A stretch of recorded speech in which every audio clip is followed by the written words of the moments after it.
exciting track in a little while. Have fun, guys.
Good. I just watched. Sorry, there was thunder. I'm sorry, I don't know. I just watched the Austria vs Poland game. It's 3-1 for Austria. Yes. Oh yes, I do. As someone who lives there, I'm very pleased. Very happy about that. Okay.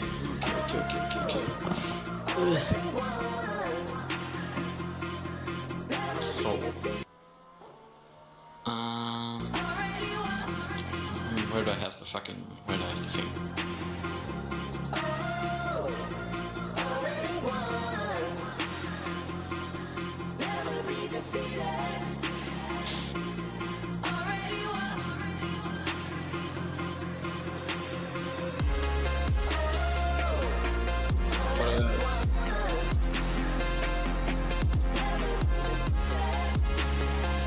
What do you mean hotline?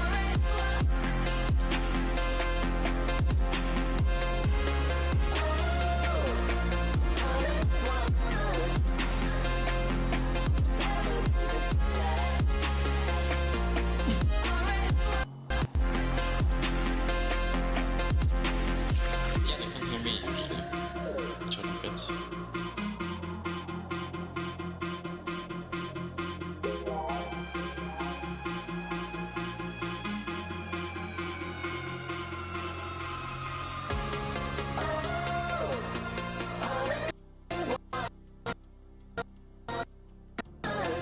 Yeah, but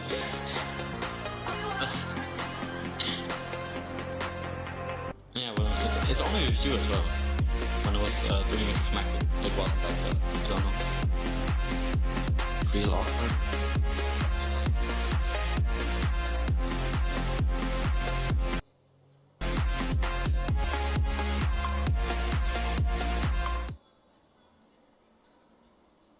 Mm.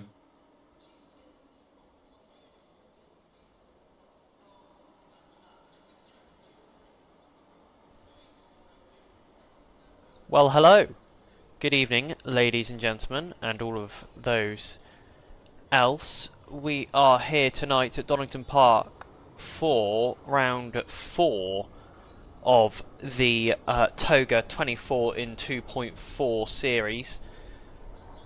I tell you what, I haven't had a chance to sync the livery, so hopefully the ones that are done will show up. But there's a possibility we're going to be missing some liveries this evening, so I do apologise if that is the case and I'm missing some of your beautiful liveries. I promise you it is not on purpose. I am just an insanely incompetent at doing my job. I wouldn't go that far. So anyways, yeah, here we are, Donington Park, and joining me in the comms box today is David, one of our new junior commentators. Yeah, well, hello, it's me again. You've known me from the last sprint race, I think, with Mac. So, yeah, it's not my first rodeo, or more like my second. Yeah, absolutely, and you're in for the long haul today. If the last one you did was one of the sprint races, because we have got a long race coming ahead. It's only like twice the length. I've did races longer than that, so should be fine. I hope. Fuel is going to be very interesting tonight, says Barbecued Possum. Really? That doesn't surprise me. You know, 144 minutes means we will probably be seeing 2 pit stops from each team. One of those will be a driver change, one of them will be tyres and fuel, and I would assume the other one will just be fuel towards the end. Donington, obviously a track where we've got a lot of flat out running, David. Do you think that means do you think people will be able to run flat out, or do you think we'll see people fuel saving to try and save from having to do a pit stop at the end? I think there's going to be, especially towards the end of the race, there's going to be a lot of like lifting and coasting, because there's so much flat out running. Like at some point you kind of have to save some fuel somewhere, and I can only imagine that being one of the tactics used. Yeah, absolutely. So, Barbecue Possum saying he runs in the McLaren. He can't do 240 litres without having to fuel save. So, yeah, that would appear... It would appear that that's going to be where our issue lies for now. Is that we need... Oh, do you need the spectator password? Hold on, let me... I should have it.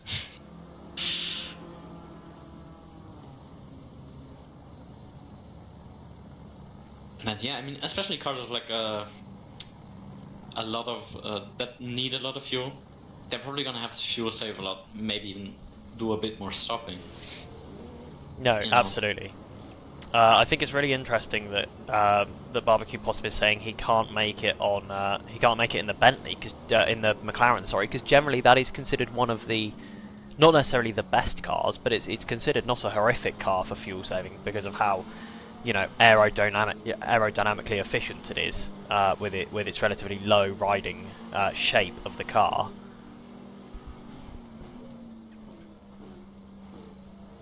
If any car's worse than the McLaren on fuel, they will not be able to do it without considerable fuel saving. Yeah, that doesn't surprise me.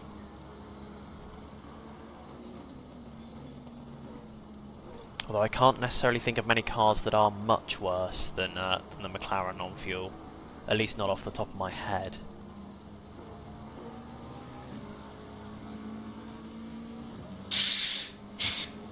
I can't really imagine any cars either, to be honest with you. Not that are that much worse, right? No.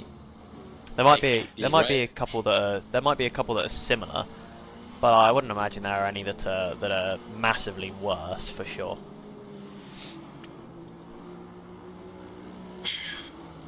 I mean, with all the possibilities of like fighting and whatnot, you gotta factor in the dirty air and like, you know, fighting for position. That's gonna cost a lot of fuel. I think that's gonna catch some people out. Yeah, absolutely.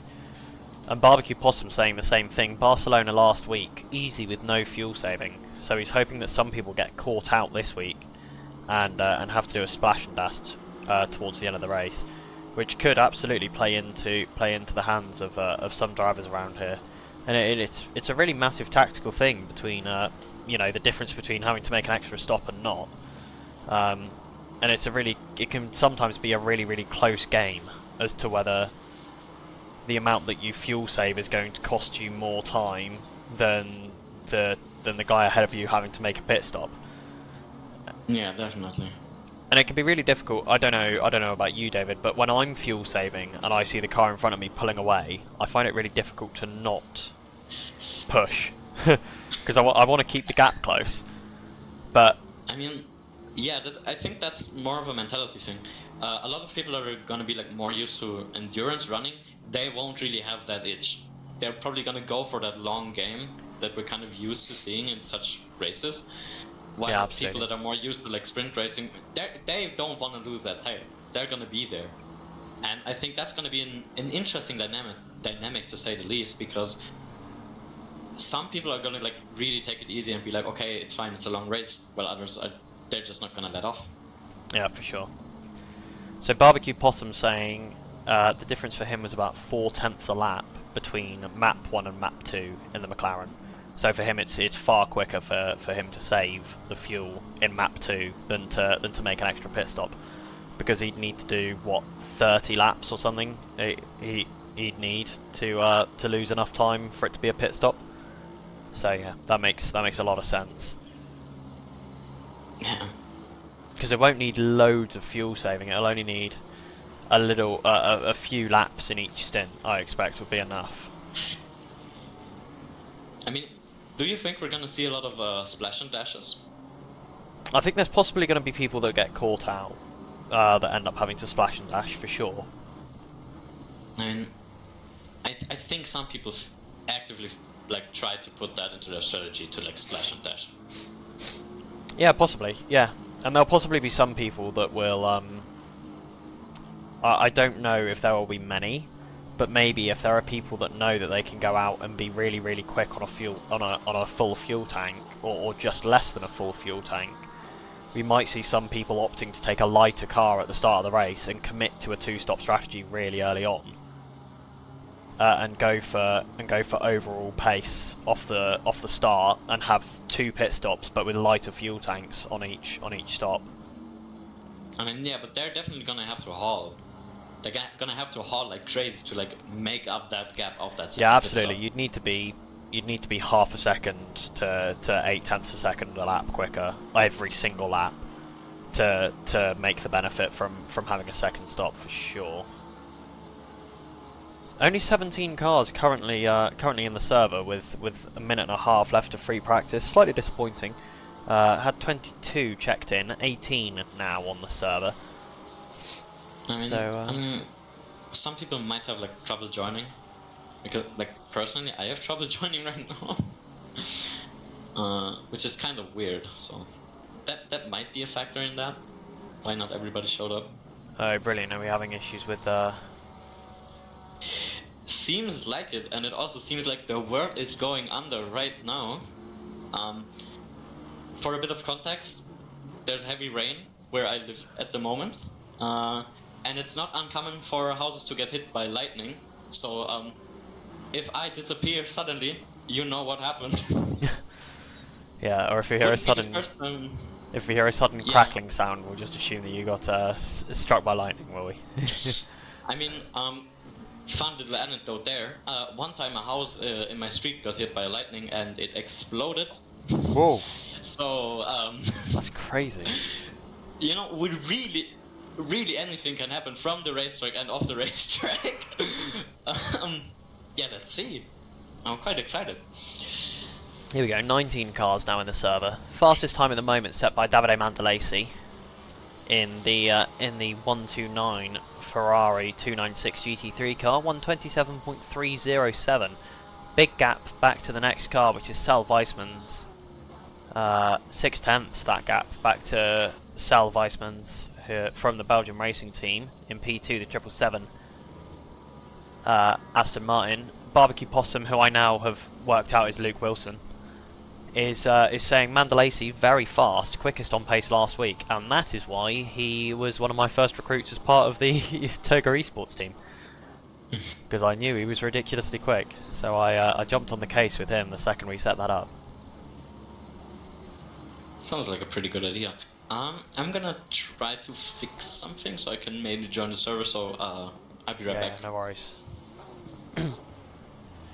So that is free practice over. We do have some people out on laps. No one massively improving at the moment, apart from Bruno Kragnaz in the Raptor virtual racing car, the RVR guys. We do have these guys turn up to quite a few of our events here at Toga, and he is making a significant amount of time. It's going to be about 5/10 coming into the final corner here at Donington Park. Make that a second. Wow, massive time found at the final corner there. And it's going to be just over a second found crossing the line. And here we go, straight into qualifying.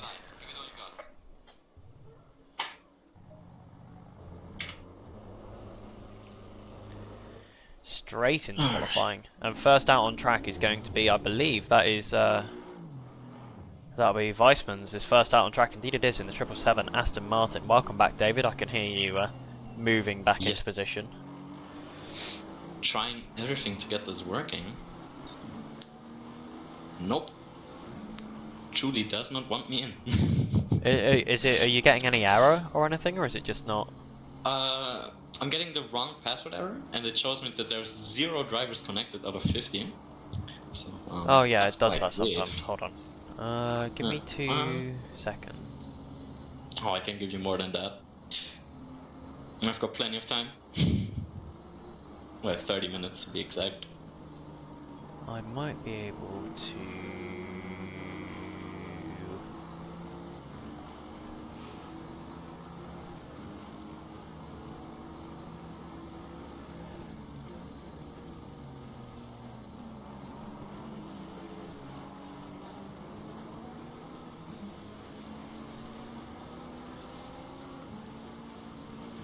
Alright.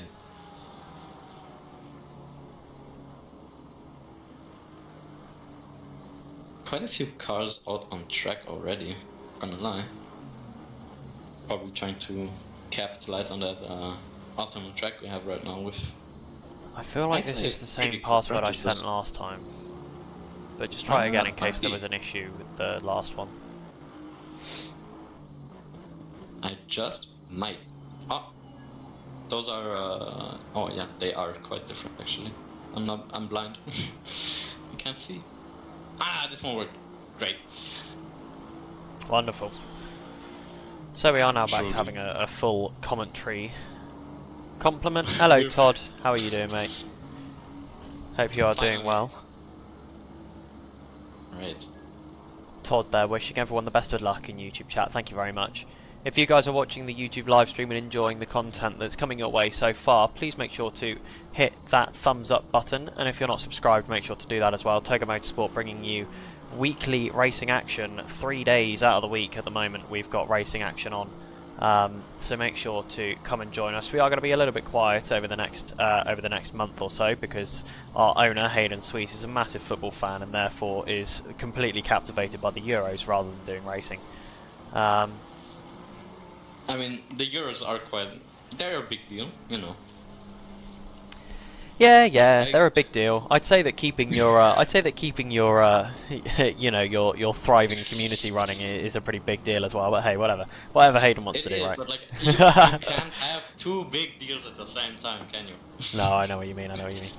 Good to hear that you're doing well, Todd. Donington is a really enjoyable track. Absolutely, I'd agree with you there. I think Donington is one of my personal favourite tracks. Not necessarily in GT cars though. I quite like ripping around it in something that's got a little bit less downforce. Certainly makes a couple of the corners a little bit more like corners than they are in a GT3 car. I mean, it's nice to have that. I think that little bit of a mix-up where it's like mostly flat out, you know. It's nice sometimes. Yeah, absolutely. And it's one of the things. No, you go. Oh really? Oh, thank you. Especially like I think the second sector, it's just so flowing. You know what I mean? It feels so good. especially if you hit it at speeds. Yeah, It's just absolutely. like, it's one of those like sections that just feels so good if you get them right. Yeah, absolutely. And I think it's where Donington is. You know, people look at the layout of Donington and go, "Oh, well, that looks like a really easy track." But actually, Sector 2 is really challenging. There's only really 2 places where you have to brake in Sector 2. Well, 3 because it starts before the old hairpin. But so you brake downhill into the old hairpin. That is a challenging corner. Off camber, blind apex. You're coming downhill. It's pretty difficult. Piggy lied, asking, "How do I join?" Have you signed up to the championship through thesimgrid.com? If you've signed up through there, you can join us and race tonight. But if not, unfortunately, you'll have to sign up through the SimGrid, and you can join us next week for this 24 and 2.4 championship. If you have signed up, head over to the Toga Motorsport Discord and get yourself the 24 and 2.4 roll, and you'll be able to see the password for this evening. So yeah, braking downhill into the old hairpin, really difficult corner there, and then obviously you're flowing all the way up to the right-hander of Coppice, which is a very difficult corner. You're flat out all the way in through a left-hander, which pushes you to the right-hand side, but you've got to stay on the left so that you can get the braking right and get the turning into Coppice corner. And then obviously the corners onto the back straight. Unfortunately, Piggy lied. We are only a PC platform at the moment. We do not do Xbox. ACC, unfortunately, is not cross-play, so we can't do anything on console as it stands. Sorry about that. Yeah. Well, speaking of difficult sections and corners, I can only imagine that like the tires are probably going to be a big factor as well. Going through this like second, more flowing section, you can kind of see how like the tires at some point they're just gonna overheat and like give out if you push it all the way, which I think could become a challenge for some people. Well, and I think that'll go. I think that'll go pretty well hand in hand with. I think it'll go pretty well hand in hand with the fuel saving. You know, coming downhill through the Craner curves into the old hairpin is a massive fuel saving zone, and if you're looking to save tires, and you just happen to save fuel at the same time, I'm sure people will take the opportunity. Piggy lied. It's cross-platform across consoles, so you can play with PlayStation and Xbox players in the same lobby. You can't play with console and PC players in the same lobby, unfortunately. Yeah, they're a bit cheeky there with the wording. Yeah, it's cross-platform, not cross. I don't even know what. Yeah, not cross-play. Yeah, it's they're slightly different. It's weird. Slightly different words, but they mean very, very different things.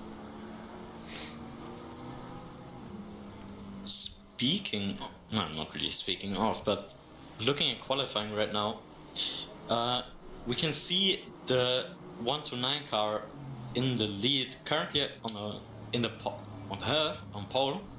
Apologies, and still a 10th up on this lap, coming down to the last corner. Let's see if they can improve their time and maybe cement themselves already as one of the favorites. Yeah, it is going to be an improvement, isn't it? That's a good lap time. 26.7 from Davide Mandalesi there. Puts himself a 10th and a half clear of Luke Wilson, who's just come into chat and said, Mandalesi is so fast with, I believe that's 6 exclamation marks. Yeah, that pretty much sums it up. Yeah, unfortunately, Piggy. Unfortunately, unfortunately, without being on PC, you won't be able to race here. But if you head on to thesimgrid.com on your phone or something similar, or a laptop, you'll be able to find ACC communities that do have Xbox and other console integration, where you'll be able to race.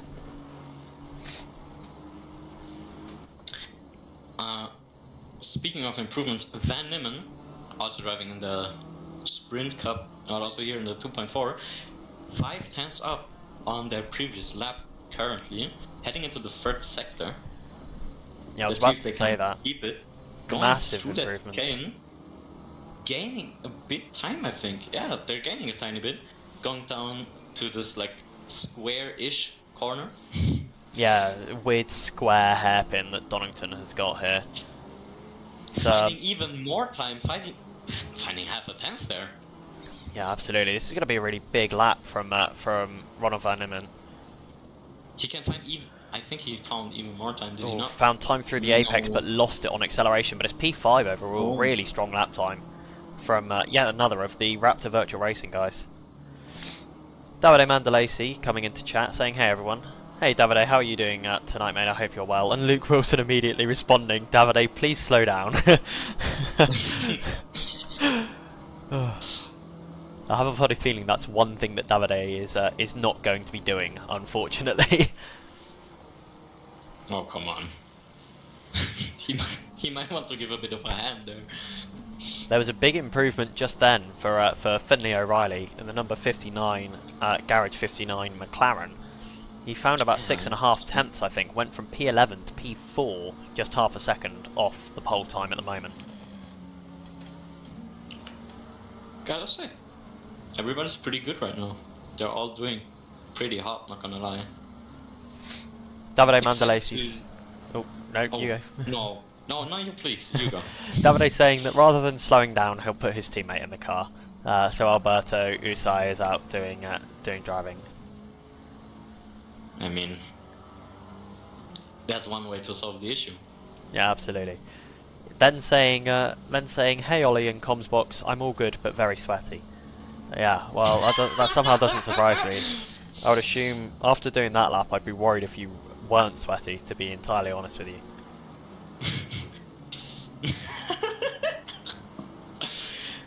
Also, I can't imagine that it's particularly cool in southern Italy right now either. So I don't expect that's helping. Speaking from a bit of a more northern, like Central European perspective, it is raining, and I think it's heading south actually. So he might be able to cool down shortly. I hope so, because apparently it's currently 27 degrees down there. Really? With a peak of 37 degrees today. That is warm. I wouldn't want to be there right now. I'll be honest with you. Luckily it's not as hot on the track, otherwise I could imagine it'd be quite difficult to drive. Just the tire heat and everything. Probably wouldn't go hand in hand.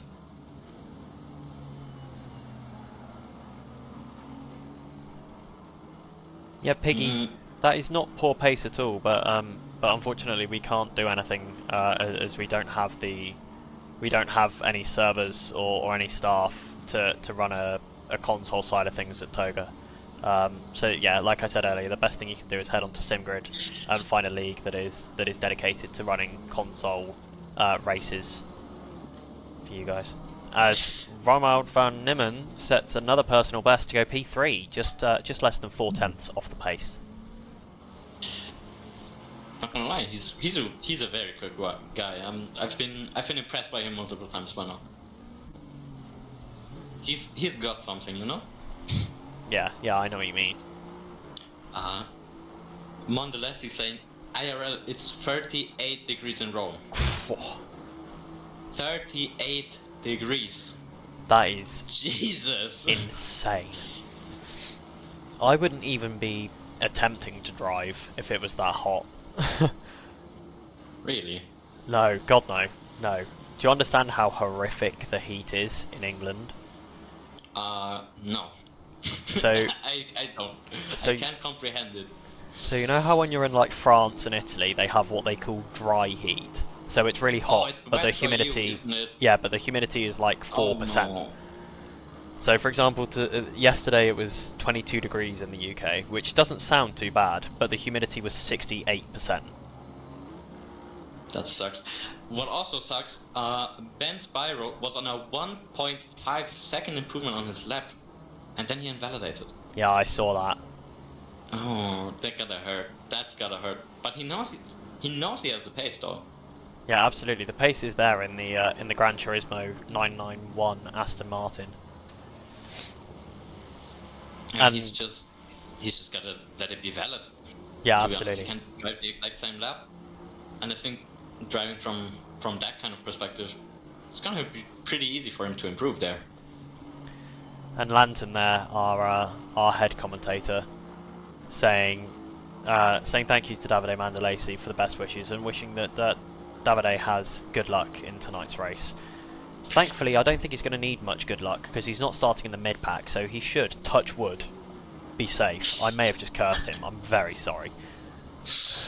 We'll wait and see. Don't you know the commentator's curse? I do know the commentator's curse. I've fallen foul of the commentator's curse many a time.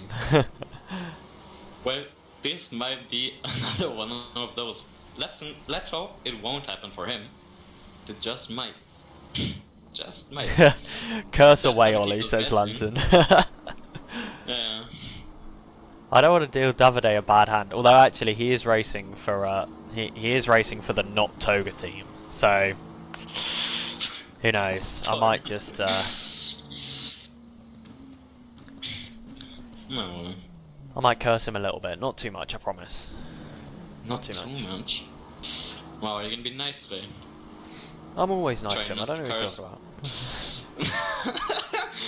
Luke Wilson like on an going improvement around here, by the there. way. It was Yeah, I can about see. a tenth and a It was about half. a 10. Yeah. Although he's maybe he gaining can the convert time. it. No. Oh no, losing the time losing now on the it. exit of the square hairpin. I tell you what that hairpin reminds me of is turns 6 and 7 at Mexico on the F1 track. Weirdly squared corners for literally Yeah. no reason. I don't know why they didn't just make it a normal hairpin. I can kind of see what you mean there. Yeah, I kind of get it. So yeah, Luke Wilson sets a personal best, moves a little bit closer to the P1 car, the 129. That's a valid point, Lantern. You're also not racing under Toga colours. Both of you are being cursed, and Hayden Sweet is our Lord and Saviour. He actually is as well. He's finding loads of time at the moment. He's found like Speaking 7 of tenths. finding This would be lots of huge. times, Ben Byron again on a screamer lap, almost a second up, losing a lot of time there. Can he keep it valid though? This is the question I have on my mind. 1.4 seconds up, going through the chicane, staying Yeah. valid. Lost the rear end though, exiting the chicane, and has dropped a significant proportion of that time. But There's he no gained way so he's much time back. There's no way he's actually that high up on his lap. I think there is a bug in the software Yeah, because he I think can't. there's a There's bit no of a way timing he's bug. 2 Yeah, seconds yeah. up on his lap because he'd then be doing like a mid 125, and that's just not going to happen. He ain't better let it. Yeah, setting up for a new lap. I think that was. Well, Bruno Kragnat, I think, going for a tiny bit of an improvement there on the lap they're currently on. Tiny bit as they gain like half a tenth and lose it all. Yeah, I think they're letting people by to try and set up for a new fast lap in the. As we enter into the last 12 minutes of this qualifying session, still plenty of it to go. I'm sure we're not anywhere near the end of the action as of yet.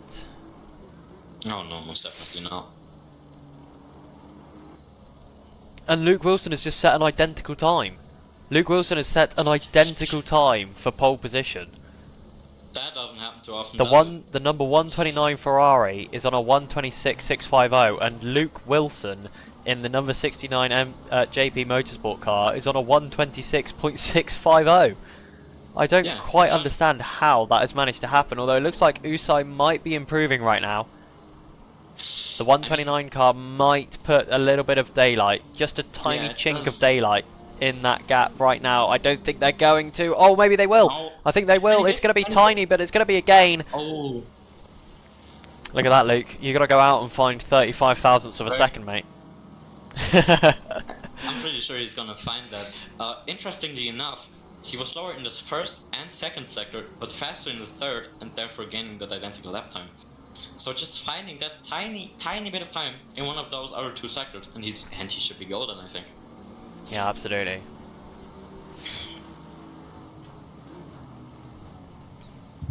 A reminder, guys, to keep hitting that like button if you're enjoying the qualifying session so far. Had a nice little jumble of times coming in, plenty of improvements across the board, and as we've just seen, some insanely close battles with Luke Wilson and Davide Mandalesi setting identical lap times for just about 30 seconds before Alessandro Usse came and just pipped Luke Wilson to pole position, extending that gap to just 35 thousandths of a second, a tiny little gap there.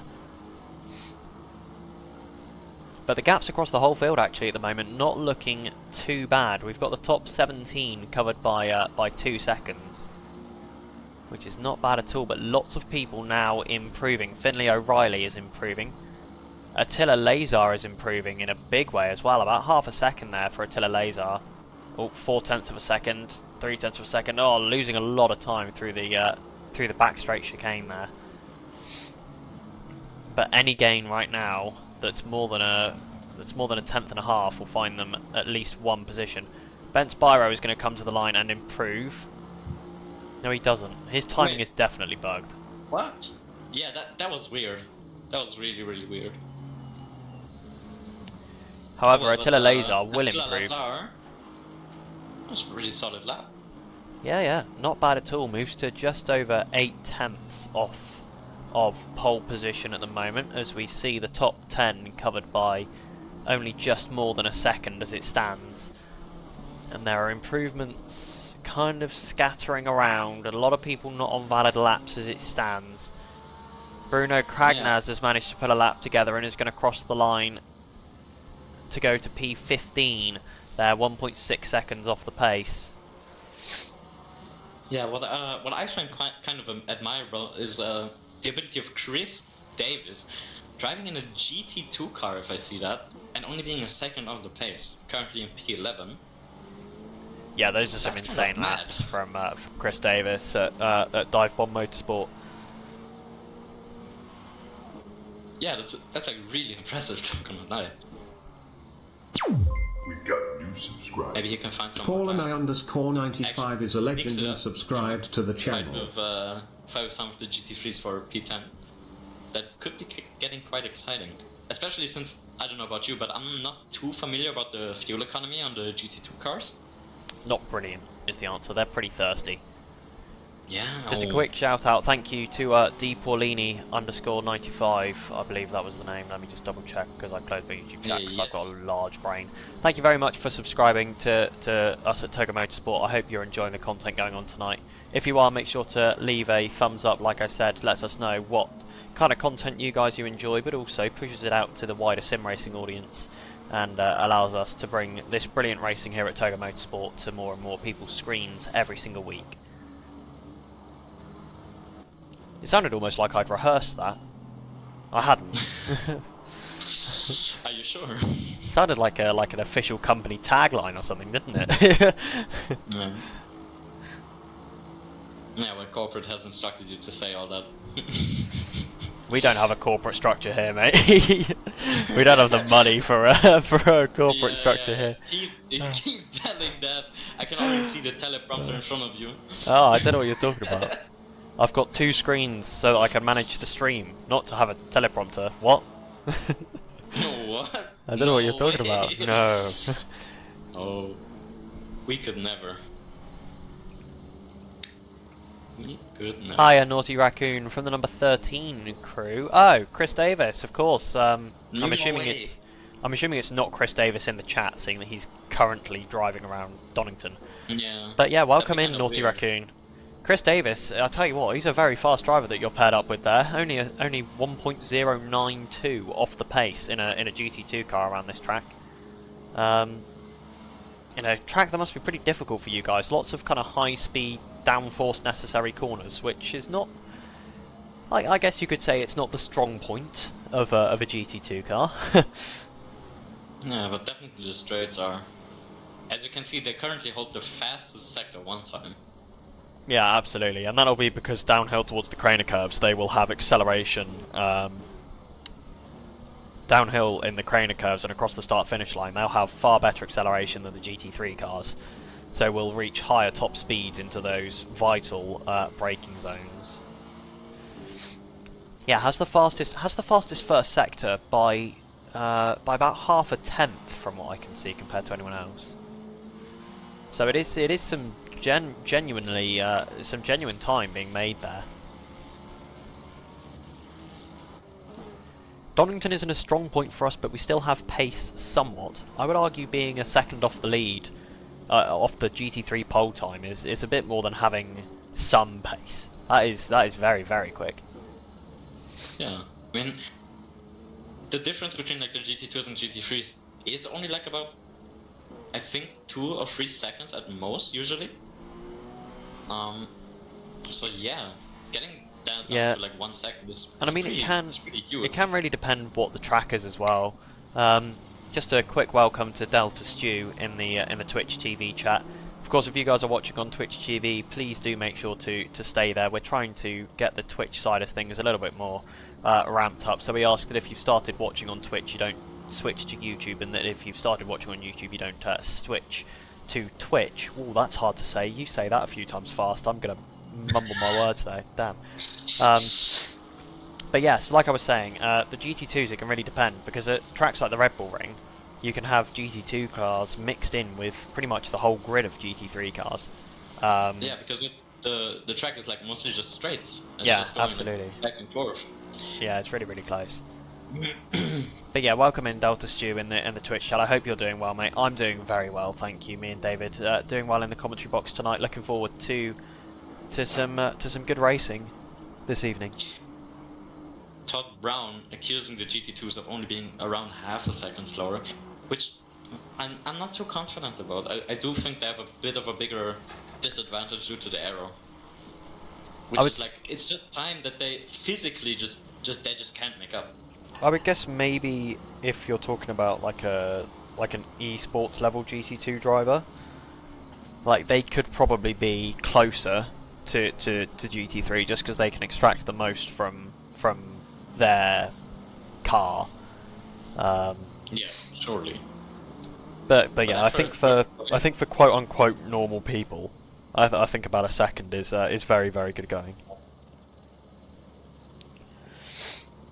Hayden Sweet with an improvement there of like a quarter of a second, putting him in P7, only 100th behind B. Harrigan in P6,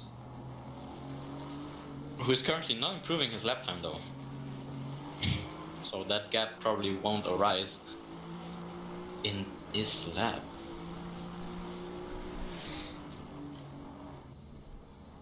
Oh, and the gap at the top has grown a little bit more. Yeah, about by 5 thousandths of a second, yeah. Although Alberto Usai finding time there, 10th and a half up as it stands. We'll wait and see towards the end of the lap if that gain can be kept or possibly even built upon by Alberto. No, it doesn't look like it. Through the chicane, lost a little bit of time, but we'll wait and see. Still 2 very, very important corners and acceleration zones to go for Alberto. He can definitely make up that time. Very nice U-line through the hairpin there, I must say. Very nice and neat. Let's have a look. Final corner. Exactly the same speed. Oh, maybe even gaining a tiny bit. Oof. No, it's going to be pretty much exactly the same lap time, isn't it? Yeah. Or maybe? Yeah, it's going to be the exact same. Oof. That must be hard. Todd Brown saying GT3 pace is about 25.2 and GT2 is about 25.8. But I think those are just like alien paces, where it really just depends on the driver and who can extract more of the car and of the respective strengths of the class. Which I'm not saying that the drivers here are bad. I'm just saying they're not esports level like that. I think. Yeah, Davide Mandalesi there saying that if you put their best sector times together from qualifying at the moment, they've got about 3 or 4 tenths to find, but they can't put the best 3 sectors all together in one run. They get kind of one brilliant sector in each run and lose the time in the other 2, which is a very common thing to have happen. It happens to me quite a lot as well. So with just a minute and a half remaining in qualifying, at the moment it's still Alberto Usai sat on pole position in the number 129 VM Tech Ferrari. Behind them, Luke Wilson has been pretty much the whole of this qualifying session now in the JP Motorsport number 59 car, 69 car. Sorry, the 59 is another team. And then sitting P3 at the moment is Romuald van Nimmen, although he's just had a crash. Literally right as I cut to him, he's gone into the barriers, coming out of the old hairpin at the start of Sector 2. Yeah, and looking at the top two here, it might be getting close. Both of them are currently on improving laps, with Luke Wilson being a tiny bit ahead and gaining some more time than Alberto Usai. But this all can still change since they're not quite finished with the lap yet. They're looking to be quite close actually. This is going to be the lap for at least, no, for both of them. Neither of them will cross the line to get another lap in, I don't think. No, they won't. No. So this is the lap for these two drivers. They need these laps to be bang on perfect to try and clench pole from one another. Yeah, this is do or die. Yeah, quite literally. So Luke Wilson is 2.5 tenths up coming into the final corner. 3.5 tenths up, 3 tenths up, 2.5 tenths up, 2 tenths up, crosses the line, goes plus 1.128, sorry, plus 1.128 ahead of Alberto Usai, but Usai is, yeah, takes it right back again. Brilliant lap time, 26.347, pretty much exactly what Davide Mandolesi said. He said they had about 3 tenths, and indeed about 3 tenths they had.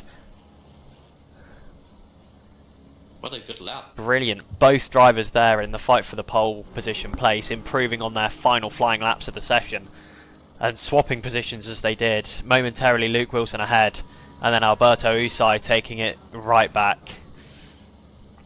Currently, none of the drivers are still out on track on an improving lap there. With the number 991 car, the only car that's left to finish their lap. But it's not going to look like they're going to be improving. No, not massively improving at all. Yeah, I'm gonna be cautiously. In fact, he's returning to the pit lane. Yeah. Yeah. I was already gonna say it's gonna be done and dusted, but here we are. So here we go, a quick rundown of the grid.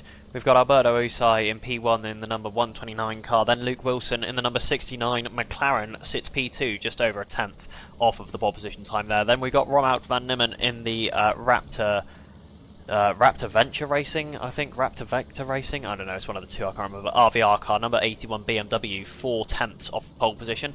Then it's James Wilson in the number, no, Joshua Wilson, sorry, in the number 16 McLaren sits P4, then Finley O'Reilly in the number 59 McLaren sitting P5, Barry Hargan in the number 67 Porsche sits P6, he's another one of our commentary fellows there.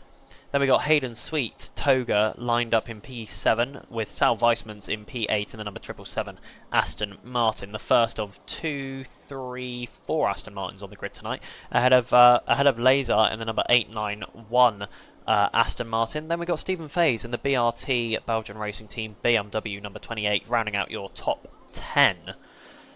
Just a quick shout out to Chris Davis, P13 in the number 13 Mercedes AMG GT2 car, starting 13th in amongst the pack of GT3 cars. Should have a better launch, but once we get into the squiggly stuff, he could be looking at maybe losing a couple of positions.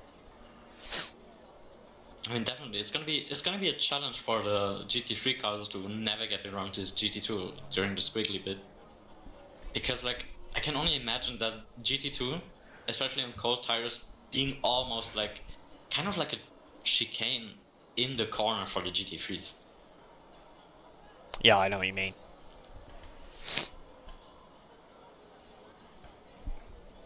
So interestingly, as the cars dropped there, I think we saw the changes for who is going to be starting the cars. For a lot of teams, it has stayed as the drivers who did qualifying, apart from for the number 16 McLaren, which has changed to C. Miller on my ACC race control timing screen. I think everyone else has kept their original driver in. Oh no, actually that's a lie. The 991 has changed to Fuzesi as well. I think everyone else has kept their original driver in for race start, the driver who did the last laps of quali. Yeah, I don't see any changes either there. So, if you were to put your money on anyone, if you're a gambling man, David, who would be your top 3 for today once we cross the finish line? If you know me, I very much am a gambling man. Personally, okay, the problem is with betting on like who's going to be the top 3. It's always like it is a gamble because you can't predict what's going to happen, who's going to have the right strategy, etc. But for me, definitely the few favorites I do have are Van Nimmen. I know that he's capable of doing some magic here. Then Alberto Usai, of course. And yeah, probably just the starting 3 actually. I think they can edge ahead there, even though I'm also quite confident that Miller in P4 might be able to put some pressure on them. I don't think they're safe for too long. I like that. I like that. Who would you pick? I'm thinking. I think the top 3 are going to be pretty strong. I think there is a chance that we could see some drivers down in P4 and P5.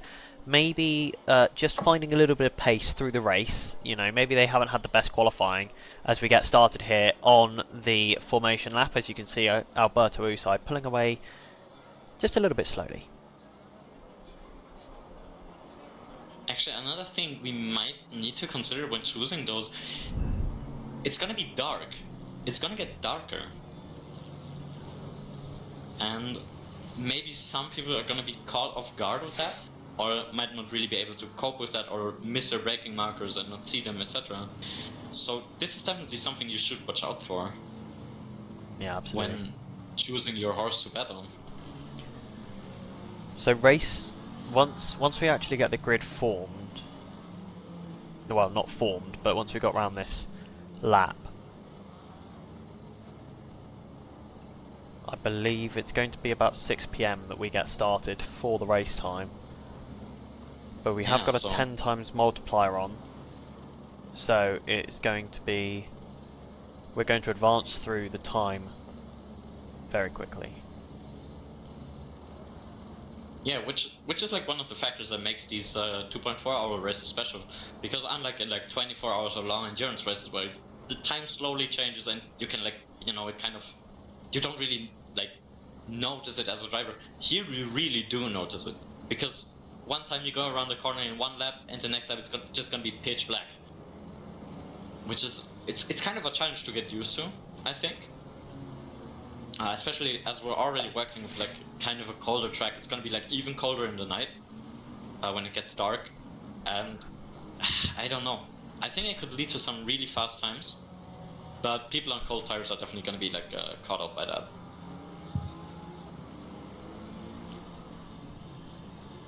I think off the back of that, I think Luke Wilson has possibly just realised that his pressures are going to be wrong. He says that his HUD said race start 10 AM, but it is 6 PM, so he's going to have put in low tyre pressures to boost the so that they have time to warm up through the day, but actually they're going to be cooling down through the night, because we are going to be getting into nighttime very, very quickly. Probably only about 3 or 4 laps of racing before we start seeing significant sunset. And here we go, grid now rolling towards the final corner. And now that you mention it, if some people got their pressures wrong, they're gonna be quite frightened by what's gonna be ahead of them in the next few laps. Yeah, absolutely. Here we go, we're gonna be going green any second now. As they cross the line, it's going to be green, green, green. Here we go, and Luke Wilson has had a better launch on the outside towards turn 1.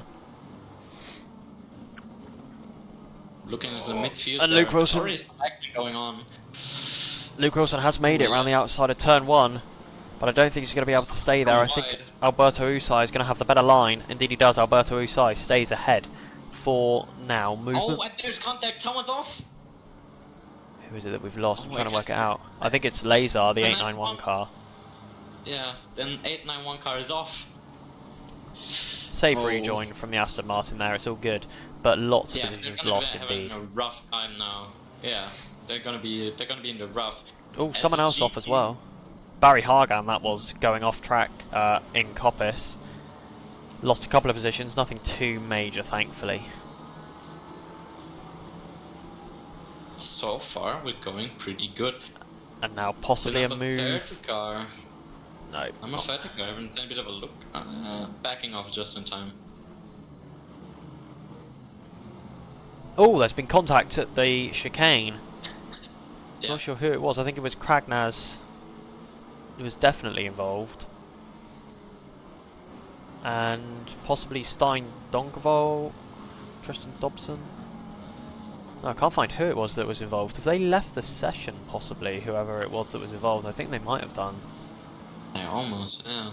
Like, I Yeah, can't find them yeah, anywhere. indeed they have, because we've got 19 drivers registered, but they're all going to be shunted up by a position as they cross the finish line. And Donkavold is off. No, that wasn't Donkavold. My apologies. It was No, it's Chris Davis. Actually. Yeah, Davis. He was the off leader there. in. He was the leader in GT2.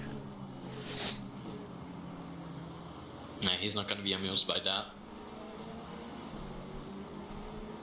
But he's got all the time in the world to make it back up. As we're heading down into the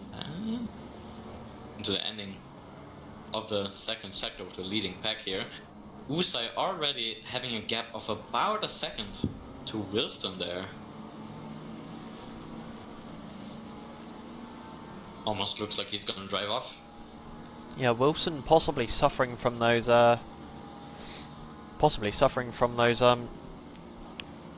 From those tyre pressure adjustments that he made.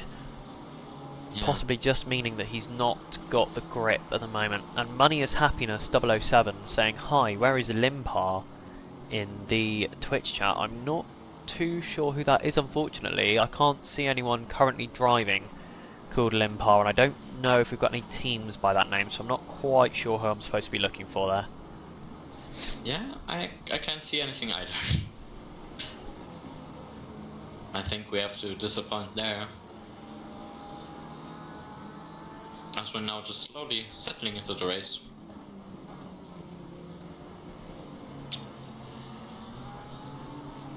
And Barry Hargan does have the BMW of Stephen Fays all over the back of him at the moment. Oh yeah.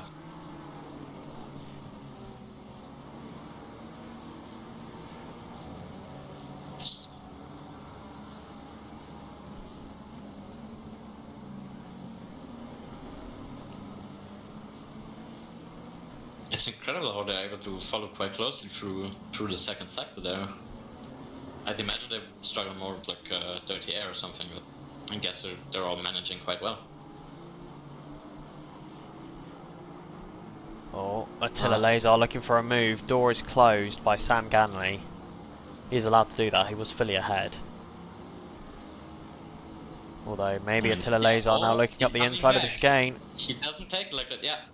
He makes the move happen. Nicely done by Lazar in the 891 Aston Martin there. Very, very nice move coming down the back straight into the chicane. Yeah. And just leaving Gandhi in the dust, already 1.5 seconds up on him. Jesus. As the GT2 car of Chris Davis overtakes the number 50 car of Dobson there. Oh, but he's maybe having a bit of another look down the inside. Not really. Tries to stay in the slipstream and just follow along. Yeah, GT2 car just drives away from Dobson there. Oh, someone off ahead. Who's that? That's Sam Ganley, I think, that's gone off ahead of Chris Davis. Chris Davis slides past. A bit wide. Oh, Dobson. I think Dobson's looking for something there. No, he ran wide. Didn't quite catch the apex there. And now probably just tries to follow him.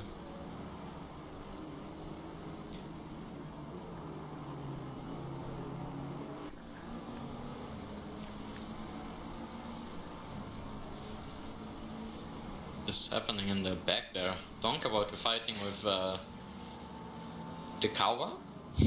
Yeah, Dekawa. Sorry if I'm butchering that. No, that's right. Okay. Dekawa. Yeah. Just kind of fighting all the way back. Oh, there's a move there. Romuald van Nimmen Nimmen tries to move it up the inside into the chicane. It doesn't work. Goes too deep. Luke Wilson gets the switch back on him and keeps hold of P2, but he is 2 seconds back from the leader as it stands right now. they're just always constantly fighting. They're not working together. They're all just kind of slowly losing Wusai, who's just cruising. As Sal Weissmans has been able to move past Bubor as well, one of the RVR cars. Roman Bubor there, Raptor Virtual Racing. Getting overtaken for P9 there by Sal Weissmans from the Belgian racing team. 777 Aston Martin making moves up the field now to P9. Yeah, the 59 McLaren. What just happened there? 59 McLaren just sticking to the back of Van Niemann there. Just not wanting to let go. No, not at the moment. I think he's carrying a bit more speed through those corners there. It looked like he was gaining. Yeah, the 59 McLaren does not look too bad at all. Although he looks maybe like he's slightly slower in a straight line. Maybe he's got a little bit more downforce on that car. Yeah, maybe he's got more downforce. Do you think maybe it could be fuel? I don't. I would doubt it. This is a long shot. This is a long shot here. But what if Van Niemann was planning to sprint up ahead and then go for the pit stop there? Like how fast it's going in a straight line is crazy. It could be aerodynamics, but it could also be fuel. Yeah, Romain Van Niemann was looking for a move there, but couldn't quite make it happen. I mean, he's driving so aggressively. I can almost feel like he was trying to do something there with like the fuel and the strategy and stuff, but I'm not quite sure yet. It would be an interesting alternate strategy, not gonna lie.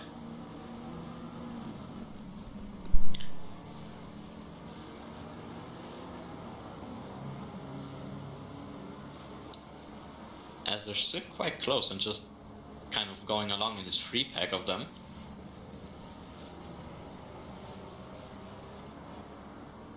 Neither one really wanted to let go there.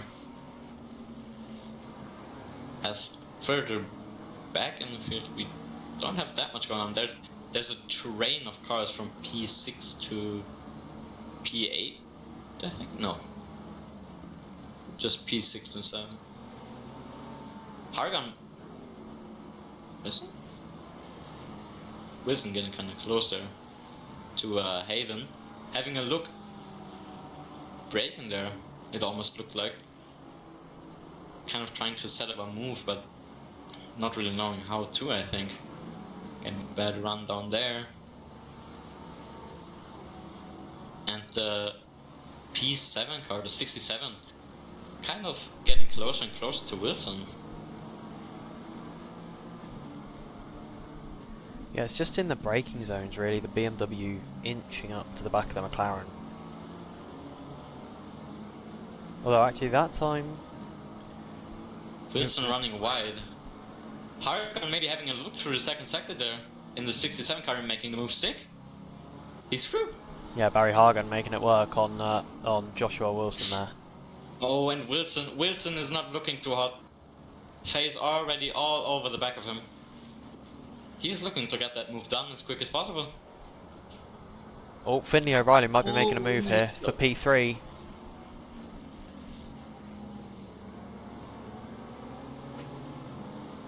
No, not right now. Maybe has the better run, but the BMW's been fast in a straight line. This is a battle for the podium overall. Sorry, I keep on just stepping on your toes. It's fine.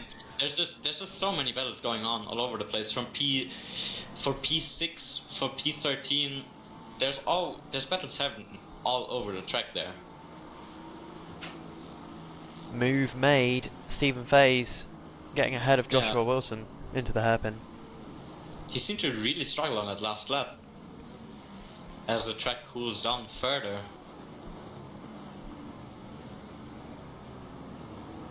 Yeah, it's just, I don't know. We've got a 15-second penalty applied to Cragnaz. I'm assuming that is for causing the collision at the chicane on lap 2 or lap 1. And a drive-through for Stein Donkervolk, that'll be for track limits in the last place GT2 car P18 at the moment. Yeah, they're having it rough in the GT2 there. As by Pyro in the 991 Aston Martins fighting for position with Kragnitz, having contact, running wide, and just getting overtaken by the whole train there, dropping down 3 places to P16 now from P13, struggling to get the grip on these tires in the second sector. Yeah, absolutely, and that is unfortunate for Bentz. He's not going to be happy about that at all. As the gap at the front is extending now up to almost 6 seconds at the front of the field, and I think Luke Wilson's tyre issues here are really hot. Dobson off the track, almost running into the back of the 991 car there. I think they're really struggling there. They're really struggling. Yeah, I don't know. I think they misjudged the tire pressures or something. They seem to be really struggling throughout this whole stint up now.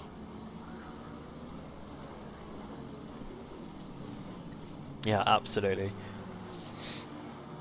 Poor them. We are now properly getting into the night. 11 minutes past 8 in game. It's getting colder and colder. Colder and colder and darker, absolutely. Already down to 19 degrees. As a reminder, in qualifying we had 31 degrees. Romain van Nimmen goes for the move into the old hairpin. Ooh, almost quite contact make with it McLaren. stick. But he's gonna keep on him. He wants that spot, he wants that P2. Oh, just kind of misjudged his braking point there, I think, and being under attack by O'Reilly now, I think. He might want to look for something. But kind of squiggling and squabble exit of that corner there. Yeah, absolutely.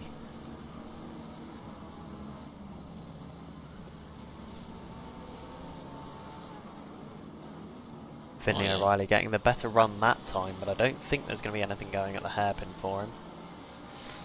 Yeah, no, he keeps losing the time on the straights there.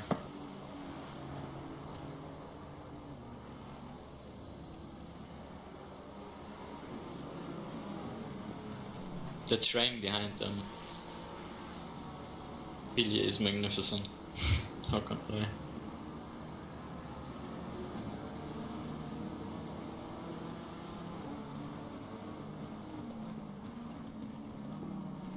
As Hargan is only a 10th behind Hayden in the 89 car there.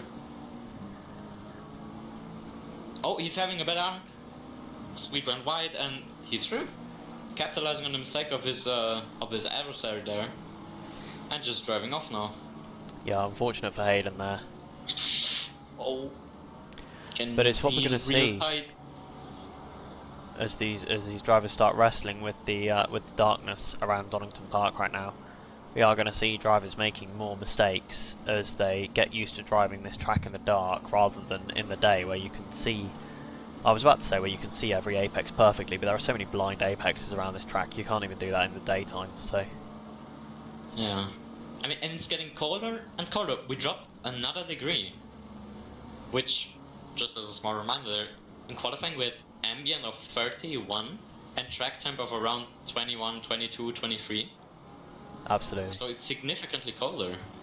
And Kragnaz has picked up another 10 seconds of penalties on top of that 15-second. I would assume that would be for the contact with Bent's Biro, or Biro. Currently sitting in P15 is Bent's Biro, P13 for Kragnaz respectively. Yeah, it's a tough race for them. It's a tough race. As Gandhi seems to be quite eager to get past them at some point. Just kind of making himself aware in the rearview mirror, being all like, oh hey, I'm also here. Just be aware, I'm gonna come for you at some point. But having a really bad exit there, losing 2 tenths. Shame. Yeah. Ooh, Stephen Fay's having a massive moment out of the old hairpin, but manages to catch it. Oh, Joshua Wilson, and the number 28 face car. They just, and it almost looked like he wants to have a piece of that position there, but being under attack by Weisman. Weisman. Belgian names.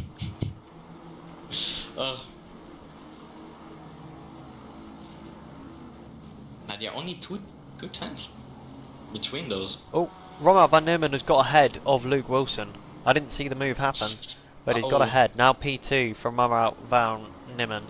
It's going to be interesting to see whether he can close the gap a little bit to Alberto Usai, who currently leads by 7.6 seconds. Yeah, well, first he needs to keep Wilson behind for now. As looking at the replay, let's see. Well, couldn't find it. God damn it.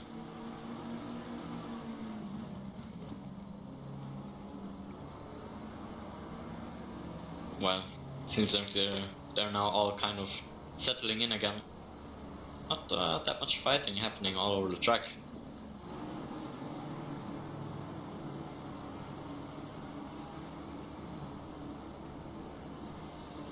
But I'm sure Wilson wants to get that P2 back as soon as he can, not letting off,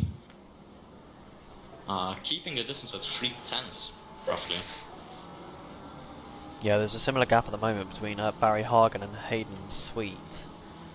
Obviously, the owner here at Toga Motorsports. Oh, Wilson's having a run. Wilson's having a look.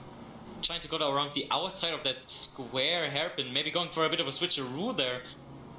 Really just taking in space on the inside apex there. Going side by side into the next really tight corner there. Backing off. I think he's looking for the switcheroo there. Yeah, Not the quite being able to switcheroo. get it. Switcheroo's never going to happen. If you start on the he couldn't- outside of that corner, it's just not going to work. Yeah, he couldn't quite take up that space. But you know, what I think is they should really work together a bit more, not gonna lie. Giving each other the throw to catch the leader there. He's already up 9 seconds. He's 9 seconds up the road. Yeah, 1.4 seconds gained on that last lap compared to these guys behind Romain van Nimmen and Luke Wilson. Yeah, they keep fighting and fighting and fighting, but they're just gonna lose him. And the bigger that gap gets, the harder it's gonna be to get it back. So they're gonna have to work together, I think, if they like it or not.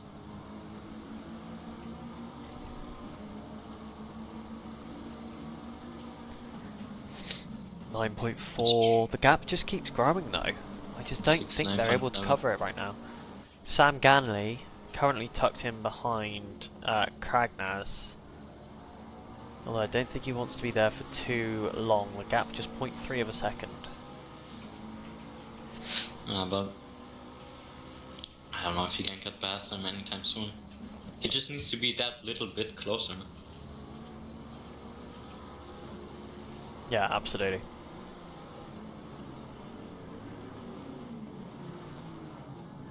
But they're both kind of just running their own race at this point, I think. Kind of being detached from everything else that's going on all over the track.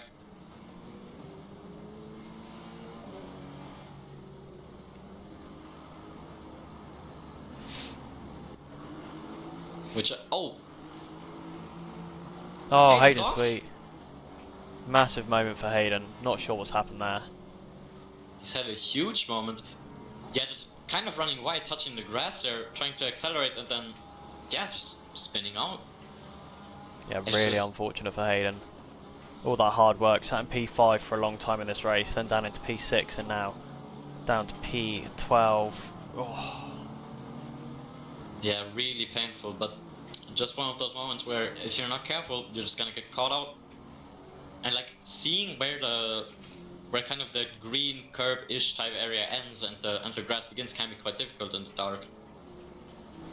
Well, and also it looked like the car was going to stay straight for a long time there on the exit, and then it suddenly let go, very suddenly let go, so I doubt there was going to be much he could do to catch it there, unfortunately. Yeah, I think that he just kind of pressed the accelerator a bit too much on the exit there, just trying to get a bit too much time from that exit.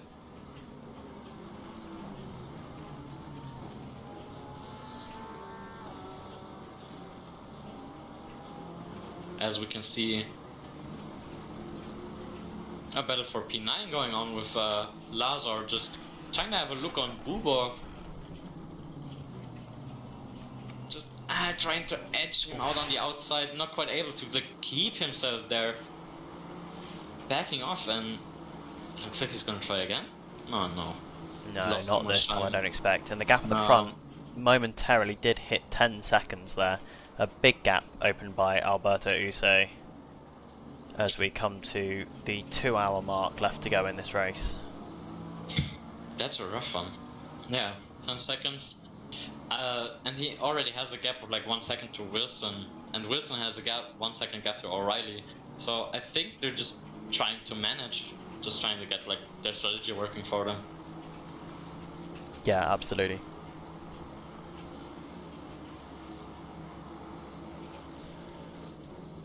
Well, what an exciting start to this race in the first like 20 minutes, 24? Yeah, 24 minutes, yeah. The first section was really, really fun.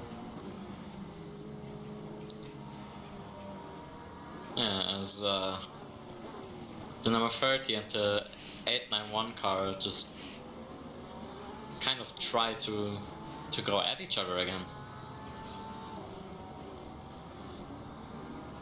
I don't think that that story's been written to the end just yet,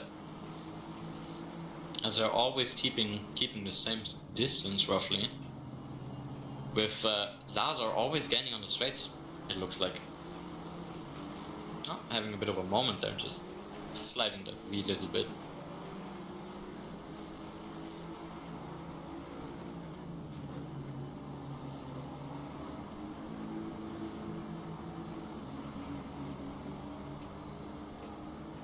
Gaining.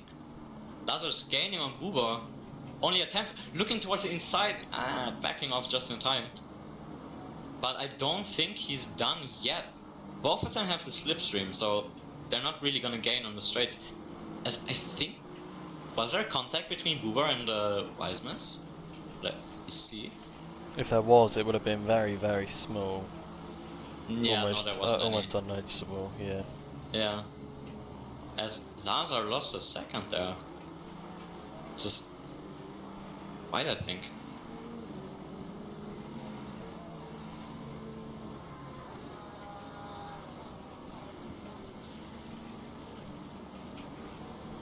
And now Buor he's free of all the pressure. Now he can just freely choose to hunt on Wiseman there. Wisemans. As we see a pass attempt from Gandhi on Clagnutz there, just barely not getting it. Both, oh, Clagnutz running wide, really wide. At just letting Gandhi through at this point. Already a second between them. As the 51 car is off, and they return to garage. Yeah, it's gonna and retired from the race. Yeah. It's gonna have been a big off for the 51 car. Already almost a lap down, I think, having to take a drive through earlier on in this race. Unfortunate for them, for sure. Yeah, just having to end it early there is just brutal. Brutal. As we're now slowly heading towards midnight at 20 past 10 p.m. with only 16 degrees on the track and ambient. Yeah, absolutely. Really cold temperatures out there at the moment. And I think we can see Luke Wilson is struggling with that. 2 seconds the gap to Romuald van Nimmen in front. I just don't think thinking that the race was starting at 10 AM has really messed with his overall race.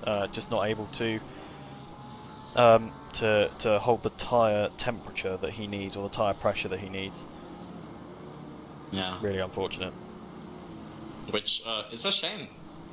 They had a great battle there. Would have loved to see more of that, but maybe after first round of pit stops, I hope.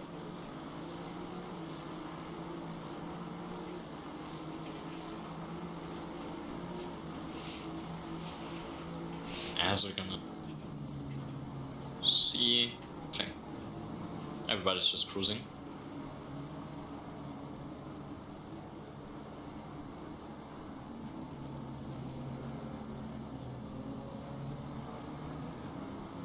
As currently nobody's making a lot of headways right now.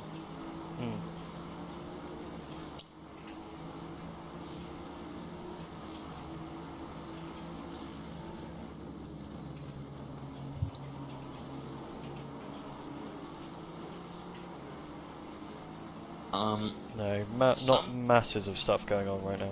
Yeah, but some things to note. The number 28 car making up 5 positions this race already, being our biggest winner so far, with our biggest loser being Hayden, losing 5 positions. So yeah. Yeah, really unfortunate for Hayden. Just not the start that he wanted. No, especially with that little incident in the second sector there. That just really, that put a blunder. That was a blunder. Yeah, absolutely.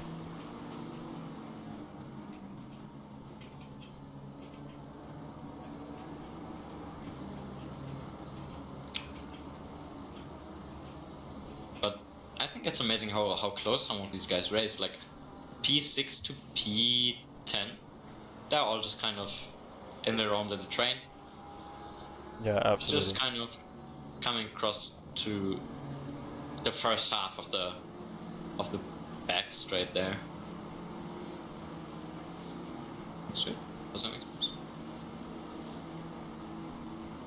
As Brewer is quite close to Wiseman's here. Losing a tiny bit on the exit of that chicane there. As Knagnatz is trying to overtake Gandhi again. Only like 10th between them. Gandhi just taking the chicane so much better. Edging out 2/10 there. And if he can take that weird square corner right, he might be able to edge out some more, but don't think so.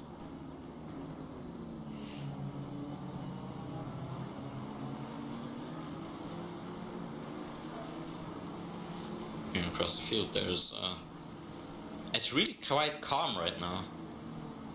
I think everybody's just trying to save tires and fuel. Yeah, to for sure. Get down with the rest of their sin. As Kragnetz is gonna have another look on Gandhi there. But I don't know what happened there, that's quite odd. I think he was downshifting or something not to run to the back of him. Couldn't quite make it out there. Fuel is very tight. Barbecue Possum writes they have 24 psi in their tires. Oof. 24. Yeah, that's with the cold. optimum being somewhere 26, 27 psi. That's just a tiny bit. That's a tiny bit under pressure. As the car was off. Oh no. Trying to fight for position there and just kind of getting off, not being able to catch a break there, getting overtaken by Thompson. No remorse. Yeah, not ideal for him at all. What has happened there? Let's take a look. Just trying to chase down the car in front of him. The 991 Aston Martin. Getting closer and just missing his braking point and trying to avoid a crash. He just goes straight on. Which is a noble thing to do. Not trying to take out another competitor and sacrificing yourself, I suppose. Yeah, absolutely. Taking out a car that's innocent is one of the most annoying things to A, have happen to you, but also B, to do to someone else, because you know you're completely at fault if you do it, you know. Yeah, it doesn't feel good. No, absolutely.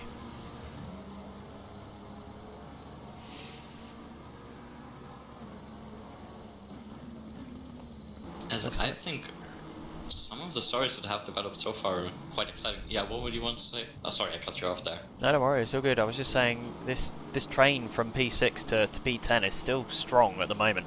Although maybe a move coming here from Weissman's No, Joshua Wilson just closing the door enough to dissuade him from making that move. But that means this Yeah, whole was just pack hanging. has bunched up even more than it already was. Yeah, it was just saying hello, trying to maybe see if we can get a reaction out of him. He clearly couldn't, and now they're just, well, a bit closer together. And yeah, losing some time to P6 though. Now a second between P7 and P6. Oof, that's gotta be rough.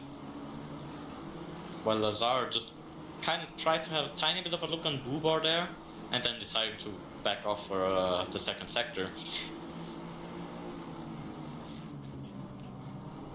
As Gandhi overtakes Kragnats there with a really surprise move, trying to take the inside apex there, not really getting the run on him, as Kragnats can just accelerate from the outside and just kind of going past him and saying, oh no you don't, and just moving away.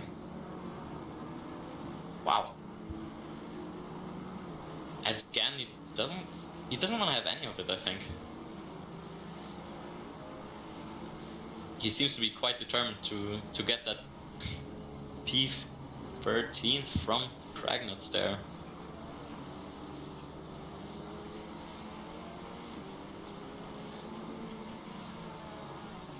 Yeah, but losing all on the straight.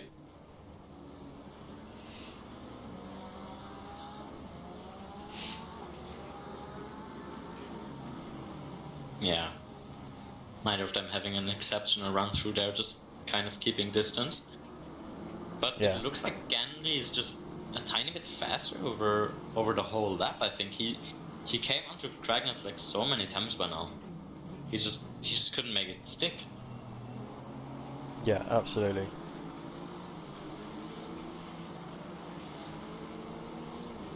As Hargan just had a moment there, I think.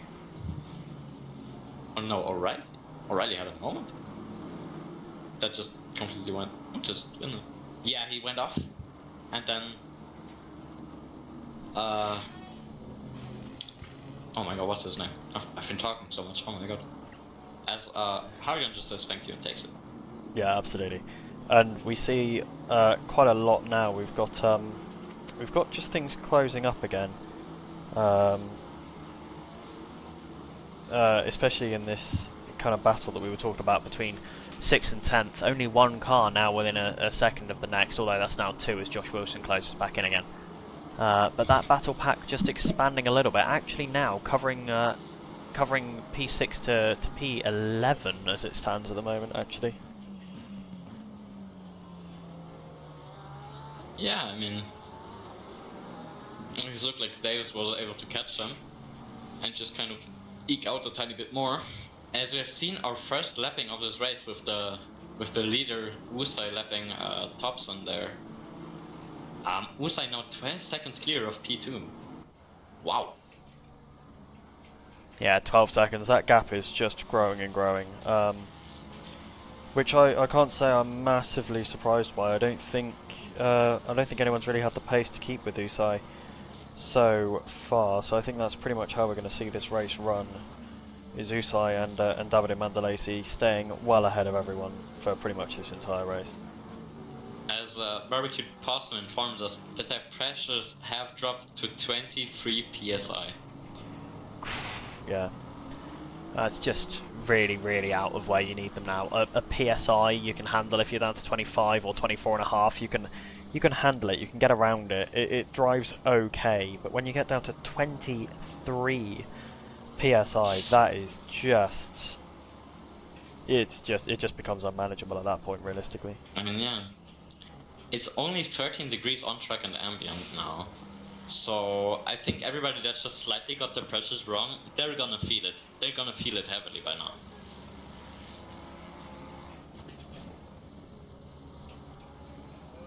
As we've seen the train just kind of running and steaming through, going around the last corner.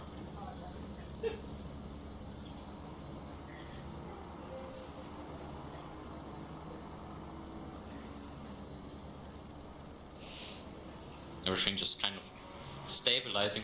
Chris Yeah. Davis has slowly been gaining and gaining on Bubor there over the past couple of laps. Yeah, there's been small gains in a couple of places, but not necessarily masses. You know, there's been gains of a few tenths and a few tenths here and there, or in some cases over a second if people have had major moments where they've gone off track. But other than that, we've seen a lot of cars kind of just staying in their places, and kind of chilling out. Definitely, but you know, those small kind of like the 10th here, a 10th there, over the course of a few laps, that's gonna add up. Yeah, absolutely, And it that's gonna can. be the deciding factor here. As we've still around 1 hour and 47 minutes remaining, there's gonna be a lot of running. There's gonna be a lot of laps where if you only just gain a 10th or 2 every like 1 or 2 laps, you're gonna reel in the one you're chasing. Yeah, absolutely. And I think, you know, as we come through the night and into the morning, we're going to see people who are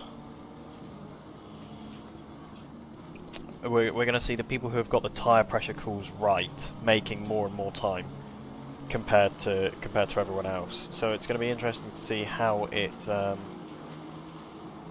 to be interesting to see how these gaps stick around as we get into the morning period or morning time, I guess.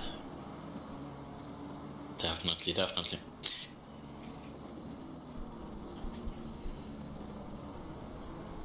As Mr. Lazar is only 2/10 behind Wiseman's by now, 1/10, looking to make a move around the outside, sticking there and just barely tucking back into the slipstream behind him there. Losing out like a 10th or 2 there on the straight. But very respectful driving as of now. As he's, I think Bubor kind of wants to get him under fire, but not really being there, as Chris Davis looked like he misjudged his braking point by like a meter or 2. Yeah, and gaps now starting to shrink again in that battle over the last top 10 spots. Just 3/10 the gap between Lazar and Weissman, 6/10 back to Bubor, and then 3/10 again to Chris Davis. As Chris Davis, he's not quite wanting to have as Weissman goes round, collect Bubor. Thankfully, I don't think too much contact was made. There was a clunk at the front of the Ferrari. But that is Sal Weissman's losing a lot of time in the BRT 777 Aston Martin there. Yeah, Wiseman's he's not gonna have a good time. He's not gonna have a good time. It looks like he's really struggling, flashing his lights. Looks like he was flashing up. Yeah.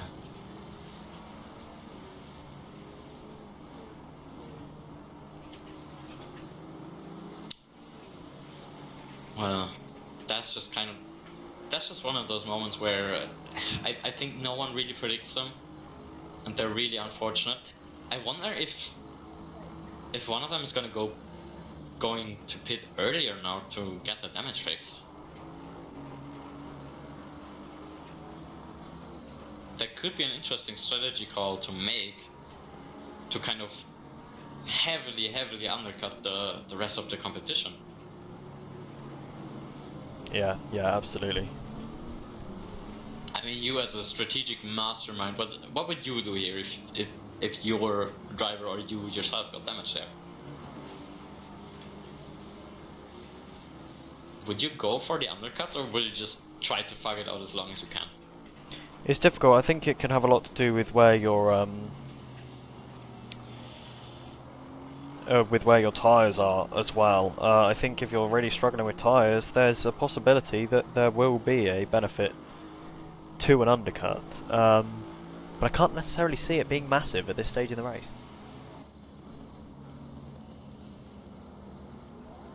And you gotta remember, it is a long race at like 2 hours and 20 minutes, but yeah, but it's not as long as like a 6-hour race or something. It's not quite an endurance race.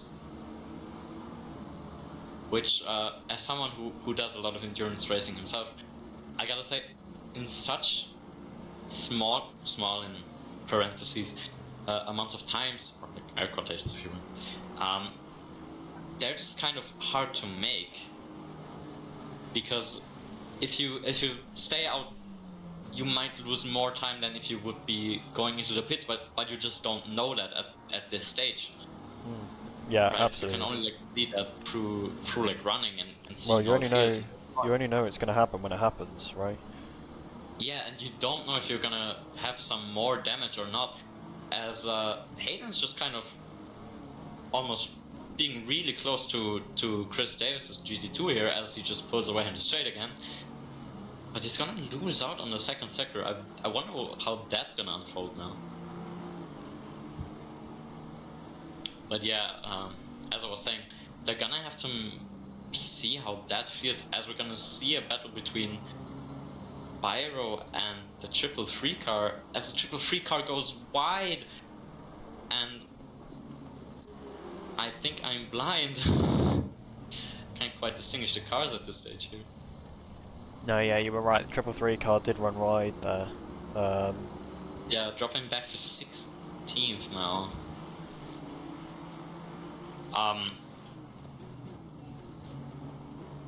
What is happening?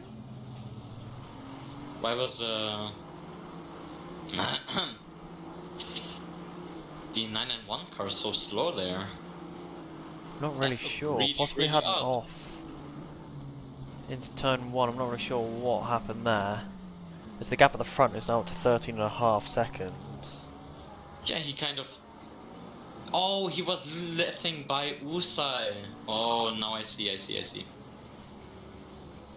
Yeah, that was what kind of confused, but I don't think he was necessarily going wide, but he just wanted to let Usai by. And that kind of just allowed someone else to capitalize. Yeah, absolutely. Having these lappings come in now is just that's gonna be another challenge for Usai to navigate. And it's gonna be so risky for him actually. While he is in the lead by 14 seconds, and Davis just kind of hanging on to Hayden there, who overtook him. It's gonna impose a risk for him during the night, especially because they can't see him as well. And calls like that, where someone goes wide to let him through or whatever, he might not expect them, right? Like you often expect the car you're trying to lap to hold the line. But if they don't, it can get quite dangerous there. Yeah, absolutely.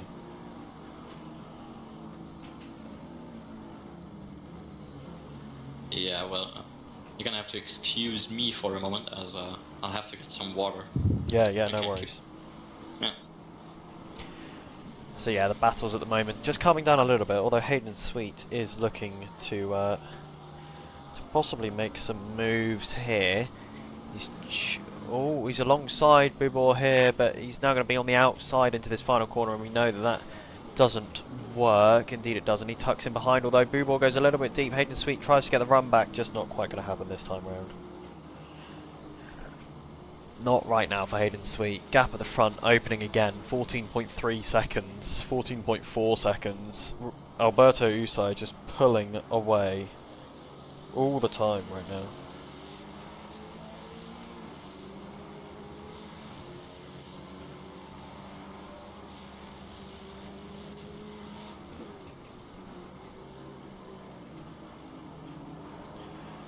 So yeah, right now, just not quite coming together for the top two. They are separated by quite a lot on track.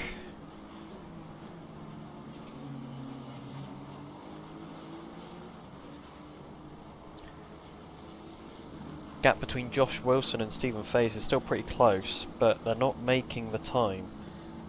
Stephen Faze has been sat behind.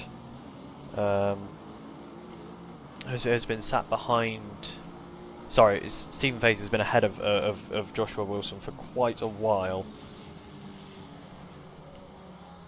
and Josh Wilson just isn't quite able to make the time on him as it stands.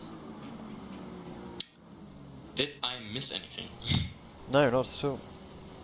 Oh, look at the Wilson and I'm looking at it right now. It's what I was talking about just yeah. before you came back.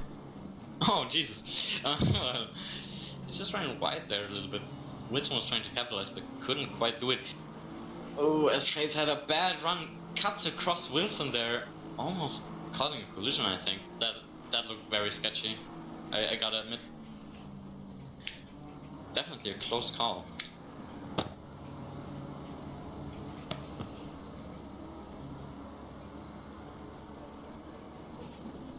But now they're just stuck to running in formation as they have been doing for quite a while now. Yeah, absolutely.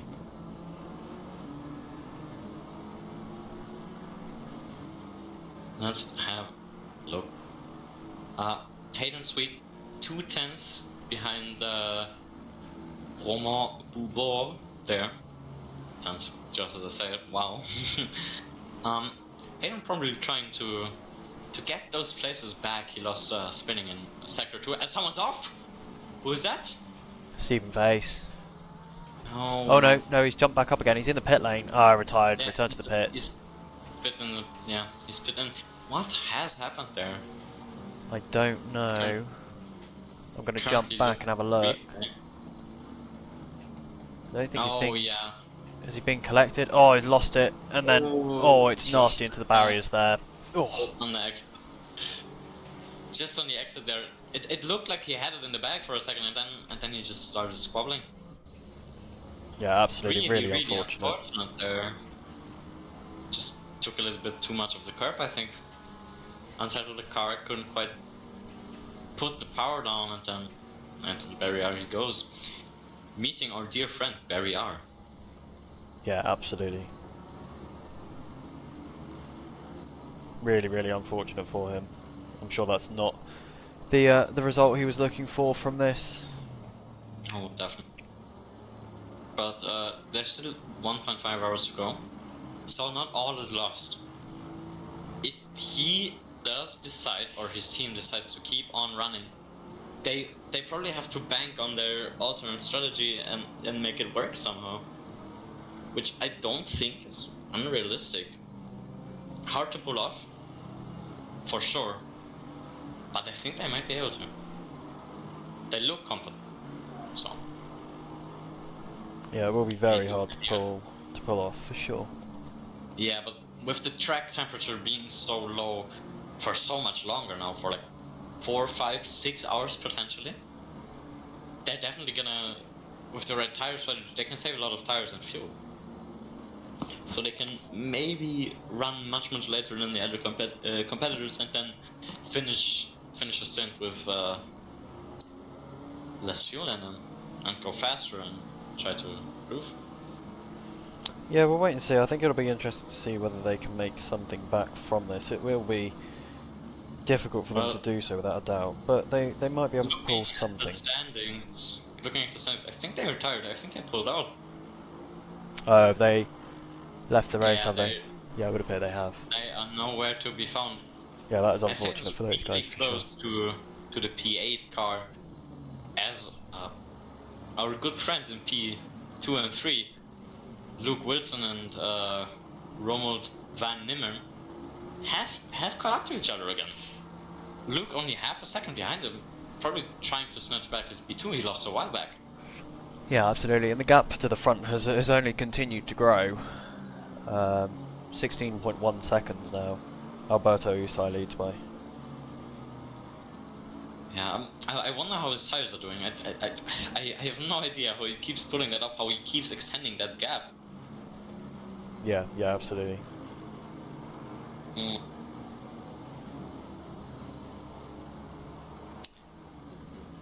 Okay, so we got some insight from David here. Davide, yeah. He's... Well, I wonder what's the right pronunciation. If it's David or David. He probably should let us know. But he says they got their tire pressures a bit higher than the day ones, but they're far from being like dead on. No, I'm so sure. the tires are a bit under pressured. Also saying that the undercut is pretty difficult with fuel. They do 1 hour and 12 minute stints, so it's very tight on fuel, depending on the track. Yeah, I'm sure it is. It has to be, right? Yeah, you got no other choice. As I'm kind of checking out what happened between Bubor and I think it was Hayden there, since their gap is so wide now. Definitely wasn't as big last time I checked. But I can't quite find it in player. Possibly just Bubor having a problem on his own there. Because I think Hayden was already ahead. He ran wide and then, yeah. Hayden just kind of put him under pressure. Or am I true? What am I? Oh, yeah, okay. Buba ran wide at the beginning of Sector 2. Then they were kind of fighting for the remainder of the second sector. And then at the end, Buba ran wide again. And lost the position, as he now lost the position to Davis and regains it into turn 1. Just the disadvantage of the GT2 at full display here. Just can't quite keep it in line with the GT3s at the twisty part. Well, excuse me.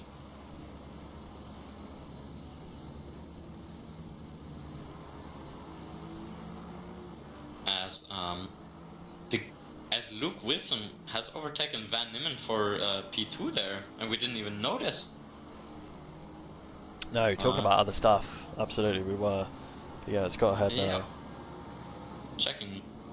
I'm gonna check out the replay and see what's up there. Yeah, see if it shows for sure.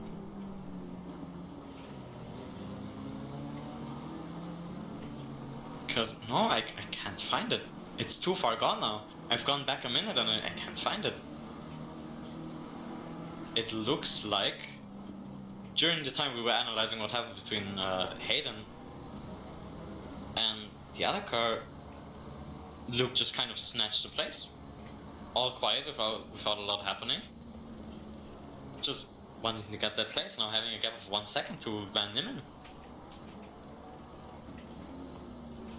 Yeah, absolutely. I wonder if he can extend that gap, or if Van Nimmen can hold on. So far, it does not really look like it. Lost another 10th there. It almost looked like 2. But we're gonna have to wait and see.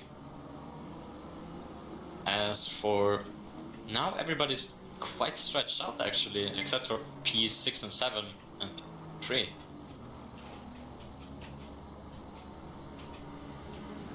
But we're also almost 1 hour into the race, so...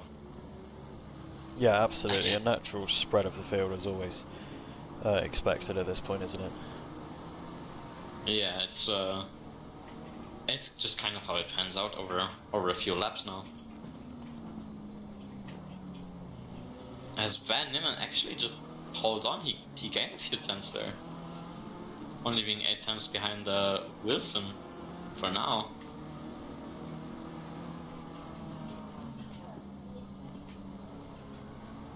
As it looks like they're quicker in the BMW is quicker in or it looks like it's quicker in the first sector and in the third, while the McLaren looks like to have its biggest advantage in the second.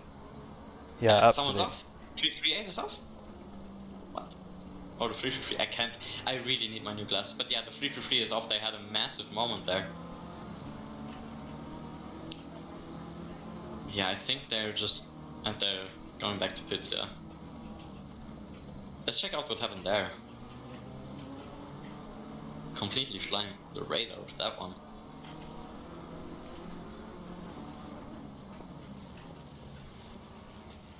Yeah, just like they took too much of that curb or the grass or whatever. Right, I will be back in just 1 minute. I'm just going to run and get myself a drink as well. Woe is a legend and subscribe to the channel. Thank you, Woe, for subscribing. Thank you, Barbecue Possum, for the on-track insight, by the way. I couldn't quite make it out in the play. Apologies for that one. Hello, Emirius. As you're home. Finally, I think. As we can see, P2 and 3 just still kind of going at it. You know, Van Diemen slowly closing the gap, now down to 5/10 even. Not bad, not bad.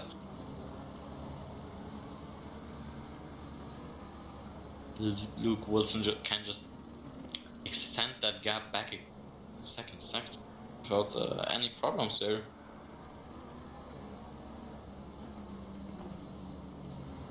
Oh.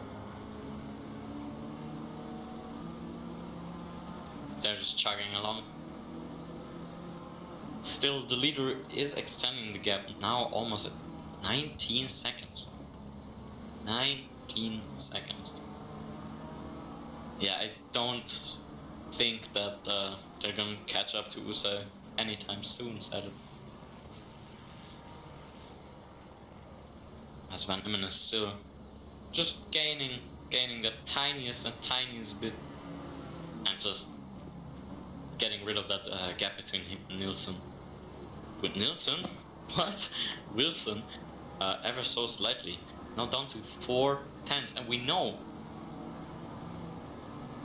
do know that the first sector is a strong point of the BMW in this battle. So they might be able to do something. They might be cooking.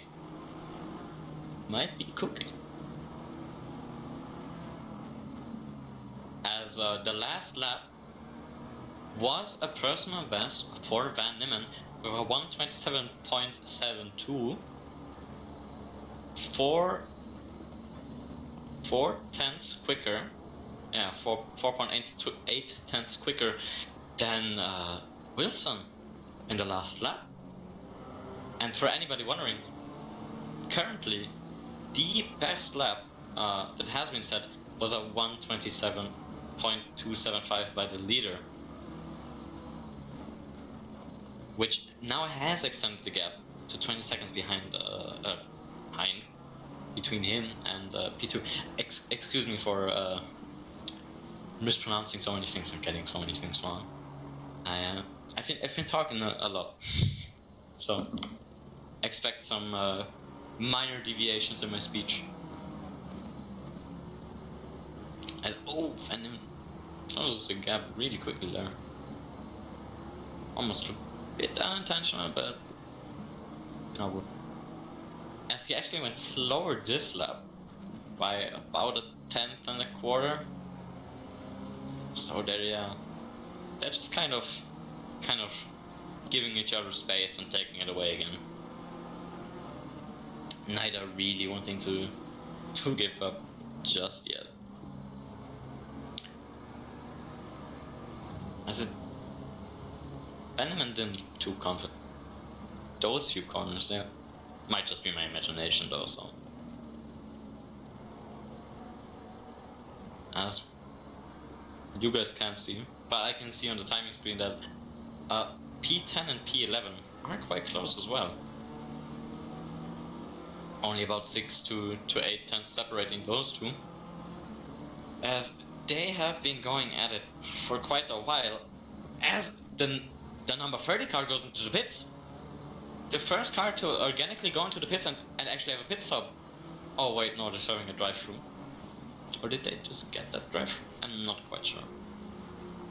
Yeah, no, they're just serving a drive-through. My apologies. Not the first drive-through during this race, actually. The first drive-through was for a car that, as of right now, is retired. After they had a really rough start. They had the drive-through, they had an accident, I think. Yeah. Which, especially in the beginning stages, it's quite rough. Hello. I am back. Oh, you're back. Incredible. Good to see that I don't think much has changed since I was last here, although I tell you what has happened is that I've lost the foam cover for the end of my mic, so I probably sound a little bit overexposed right now. Yeah, tiny, but You didn't miss too much, except for Boobor just kind of serving a drive-through penalty. Oh, unfortunate for him. He's going to be really gutted by that, I'm sure. Yeah, not gonna be something he wants to do again. No, definitely not. Not in this race, at least, I'm sure. There it is. Yeah, well, other than that, everything's been pretty calm as of now. Just everybody doing their own thing. That's not necessarily any bad thing, you know, as much as it can be No, I guess mean, slightly we're boring to watch a race where there's not much going on. We know that the real we know. Oh, sorry, I've got the hiccups now. I drank my water too quickly. We know that the real excitement of this race, that's where I was going, is going to come towards the end, as all of the different strategies and different tyre lives and fuel loads diverge onto one strategy at the end. There's not going to be long until we are out and ready for sure. Yeah, I mean we're slowly coming up on the halfway mark of this race now, which, now that I think about it, it's going to be interesting how that plays out with the 25-second penalty of Kragnats, if that's going to have any type of implication on his strategy or not. Yeah, absolutely. Although I'm not confident that there's going to be. I'm not sure that it's going to. I mean, obviously there's going to be people behind that gain positions. Namely, you know, when you're looking at it, Sam Ganley and Boobor as well will gain time from that 25-second penalty. But they're going to be the only ones that do. Ben Spyro 43 seconds back, and then Dobson a further 15 behind him. Yeah. So what you kind of have to factor in though is, what if he has damage? What if he has damage, or if his pit stop, I don't know, for some reason takes longer than expected? Hold on, am I seeing this correctly? What? No, no, I was just my game's is a bit weird. For me, it looks like Benjamin turned off his lights. So for a second, I was very skeptical of that. But yeah, you kind of have to factor in if they have damage, if they need to fuel more, if they, I don't know, if something happens. What if they speed? You know? Yeah, I guess so. Yeah. Tiny. Yeah, if they were to come in, and serve the perfect pit stop, then that would be that. Yeah, and they would only lose the 2 positions. But I'm not confident. You know, there's always a chance that they will make a slip up, make a mistake, and lose themselves more time than they need to. Yeah, I mean, it's something that just kind of happens all the time, and you can't really like take it into account because it's inevitability. You can't say, oh, this is going to happen, this and that, you know. It's just going to be kind of random.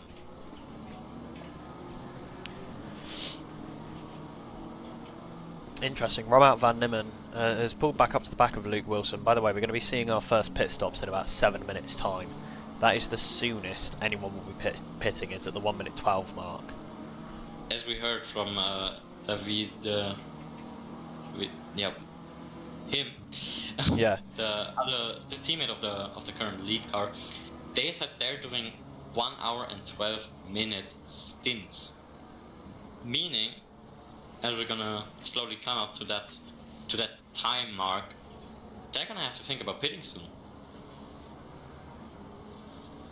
And I don't know how good the fuel economy in the McLaren and the BMW is per se off the top of my head.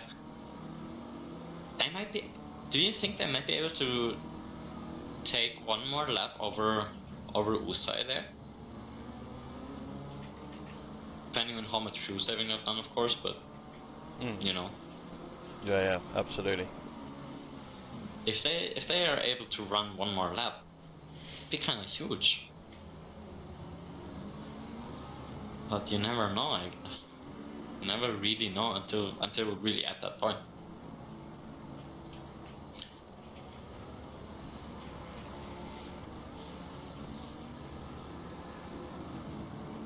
As again, only like the chasing cars to P1, P2 and P3 are kind of close together. Everybody else just spread out so much by now.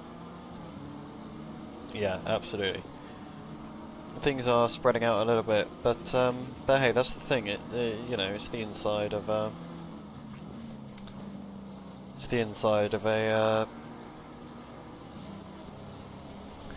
it's the middle part of a race. It's just kind of sorry, Yeah. in case you can't tell, I've had a long day. It's the middle part of a race, and that is what happens. It spreads out, you know. Yeah. It's kind of what needs to happen sometimes. Yeah, absolutely. Everybody wants a tiny bit of breathing room every now and then, don't they?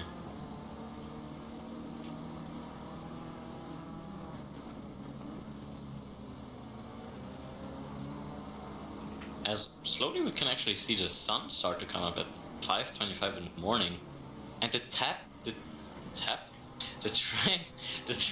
Jesus, the track temperature has risen by 2 degrees again. Now we're back at 16 degrees. Yeah, absolutely. It is coming up. Absolutely. As I think the lowest point was 14 degrees. Correct me if I'm. Yeah, 14. Which is quite low. But sorry, they're gonna have to think about tire strategy actually, because if we think about 1 minute 12 stints from the leader, if they pit now or in the next few minutes, which they have to, they either have to do a lots of fuel saving, or they're gonna have to come in for a splash and dash at the end. Which I don't know if I'm too confident if they're gonna have to, but it is a possibility I'm not ruling out.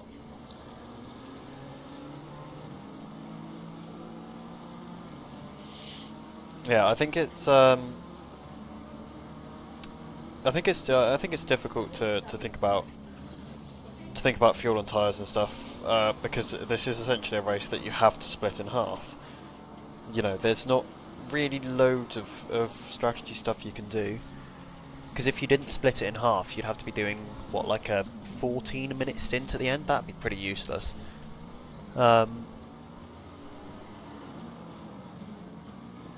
So yeah, I think splitting in half is just going to be the way to go. As we come back into the morning now, 5:44 AM, and that is Romout van Nemmen. Yeah, and they're going into the pits. That feels maybe a little bit earlier. Feels maybe a little bit early.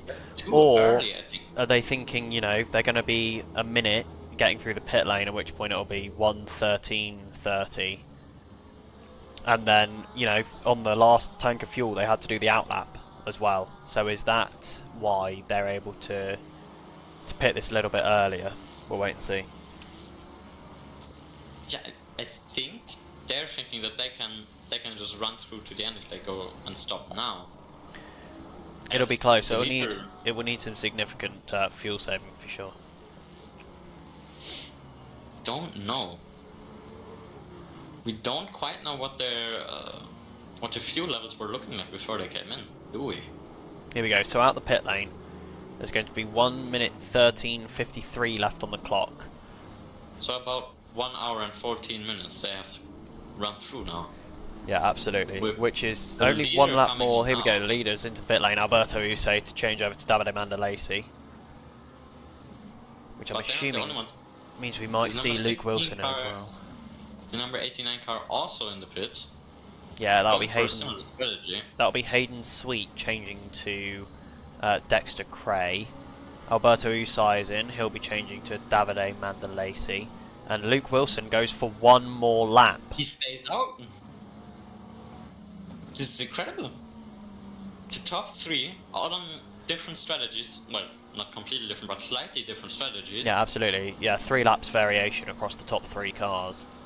Will be really interesting to see how that plays out. I mean, we're gonna see who gambled right.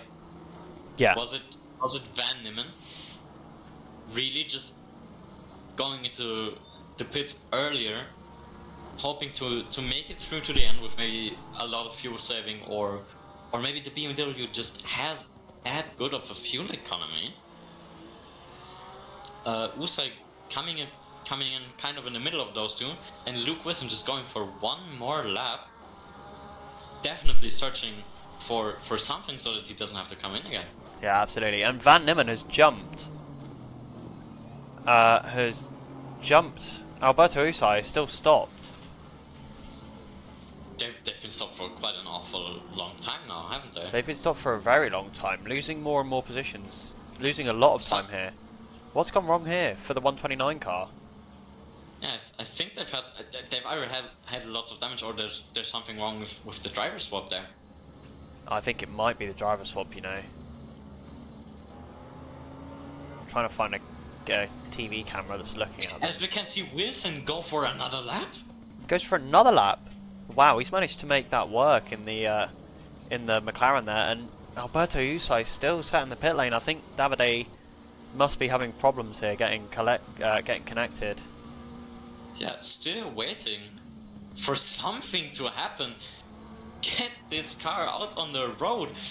Dropping down to P11. I know not everybody has stopped, but this is outrageous. Yeah, it's really, really poor for those guys. As Kragnitz, Gandhi and Buber are now in. Someone there is just going to be kicking themselves about the situation they're in at the moment. Yeah, Hagen going on as well. They're losing loads and loads and loads. Well, they're going to be almost last. In fact, if they stay many more laps in the pit lane, they are going to be dead last. The problem is they can't stay any more laps into the pit lane. They're already a lap down. Yeah, absolutely. Yeah, and even if they come out now, they're still going to be a lap down. You know, and they're still not moving there. Luke Wilson now. They're moving, they're going. Yeah, I don't know what's happened there. I don't know if it's been I'm assuming it's been an issue. It looks like it's still Alberto Usai in the car. Usai. And Luke Wilson is into the pits. He is the only driver of that car, by the way, so no driver swap to worry about for Luke Wilson. But that is horrifically unfortunate for Alberto Usai. Thankfully, still an hour and 10 minutes to pound out the laps and make up some time, but he's gonna have to catch up. He's on lap 48. Wilson is on lap 50. Yeah, of course he has crossed the timing line to come to his pit box. Yeah, but that's still at least a lap. The real question now is going to be about Romaut van Nimmen. Yeah, can he get him in the 20 pits? seconds. Can he do it? 15 seconds now the gap. He's still... Luke Wilson moves. Luke Wilson is moving, but he's halfway down the pit lane. So he's got a long time to stay on that pit limiter button. It's going to be exceedingly close here. Van Nimmen on the start-finish straight. Wilson out of the pits. I think Luke Wilson is going to have it. 1 second. But obviously Luke Wilson on cold tyres. Van Nimmen has the benefit of hot tyres, but Luke Wilson has the benefit of newer tyres. And this is what we mean, you know, that 4 lap difference, 5 lap difference in the end, I think it was actually. Yeah, it could make a really, really, really big difference. So, yeah, the bug that Barbecue Possum is suggesting in our YouTube chat is that I don't think that has happened. But it could have happened. What was Barbecue Possum saying? It's a bug where if you try to like driver swap, someone gets stuck spectating another car. Yeah, it can happen. It can. It can happen, but you can kind of fix it if you like swap throughout the cars with like a shift and some of the you can use the arrows to just shun through it. Just swap to the right car and then basically press drive again. And I think they're trying to like somehow get Davide into the car. They're stopped again. Have they stopped again, have they? They stopped again. And Usai still... No, now Davide is in the car. Mandolesi finally in the car. I think. I'm getting confusing information here. Got to be glued for brows and edges. As the game tells me it's Mandolesi driving but also Usai at the same time. ACC race control is different sometimes. No. But for a time it told me that it was Usai on the left in the game and down in the bottom right it was Mandolesi, but I guess Mandolesi is driving now. Oh no, of course. Thank you, Scrub. Dexter isn't racing. I know that message was probably sent a long time ago. I haven't had YouTube chat open for a while because I've been trying to save as much bandwidth for my girlfriend so she can play Overwatch because the internet where I live is horrific. What a gentleman you are. Oh, absolutely. Well, Mandolesi, 2 levels down to the leaders. He's gonna have a lot of catching up to do. Yeah, lots of work to do there for Davide Mandolesi. He is very quick though. Just gutted for the 129 guys that driver swap didn't come off like it was supposed to. He is quick, but is he quick enough to catch up 2 laps? No, he's not going to catch up 2 laps in an hour. Is he gonna catch up 1 lap even? If we've seen that Usai can kind of manage to get the 20-second gap to like the top 2, will he be able to unlap himself? Like this already is like such a huge question mark. Because we've seen him be quick. But I don't know if he can be quick enough. As sad as I am to say that.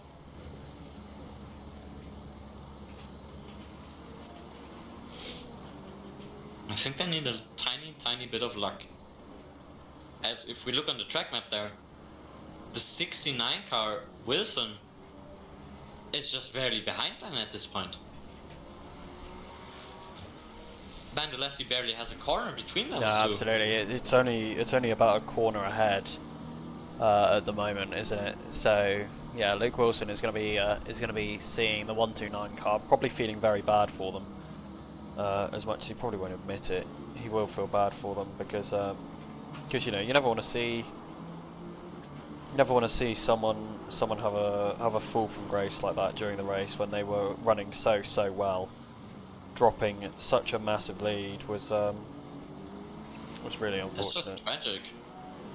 Yeah, as Van Nimmen is probably trying to haul his car around the track like nothing else, in hopes of catching Wilson. Probably being, at least I would be pretty baffled to see that they went out like 3 laps more. They drove 3 laps more than Van Nimmen. I think they did 4 in the end. 4 more. 4 even. Damn. Yeah. Yeah. Really insane drive from Luke Wilson to be able to keep it running for that long. Yeah, which is like, I think they're gonna have a huge question mark on their head. Like, how could this happen? How is this possible? As they're just trying to chase them down while also trying to save fuel as they came in that much earlier. Yeah, absolutely.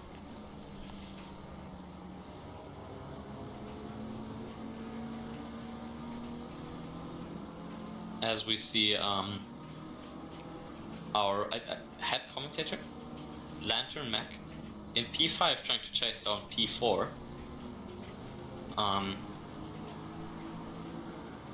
Only 7/10 between those two. Yeah, Lantern taking over from Finley O'Reilly. Who, I must admit, they did a pretty good job in that car. They were quite consistent throughout this whole first stint. Yeah, absolutely. Finley O'Reilly was really consistent. As the field has spread out even more after this round of pit stops.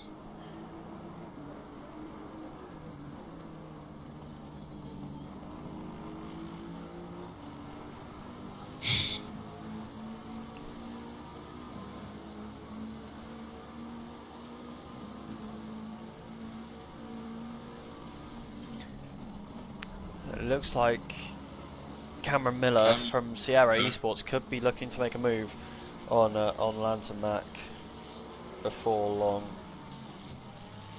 I mean, he's gaining. Yeah, he is, absolutely. 4 tenths behind only just. Which, if they come across the line, we compare the lap times and see what's going on there. Because I'm quite curious if they're faster, and if so, by how much.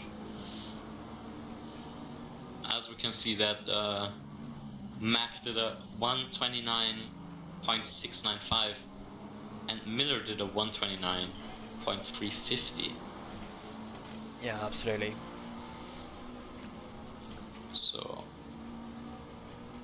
if that doesn't change, Miller's gonna have him in about 3-4 laps, maybe 5 if they're battling, and Yeah, absolutely. struggling to overtake Mac there. As the gap dwindles more, being down to 3 tenths at some point there, the second set there.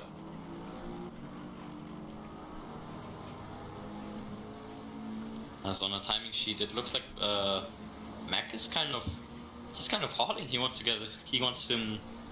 himself some space there, being 6 tenths up on his Salta right now, while Miller is 2 tenths down.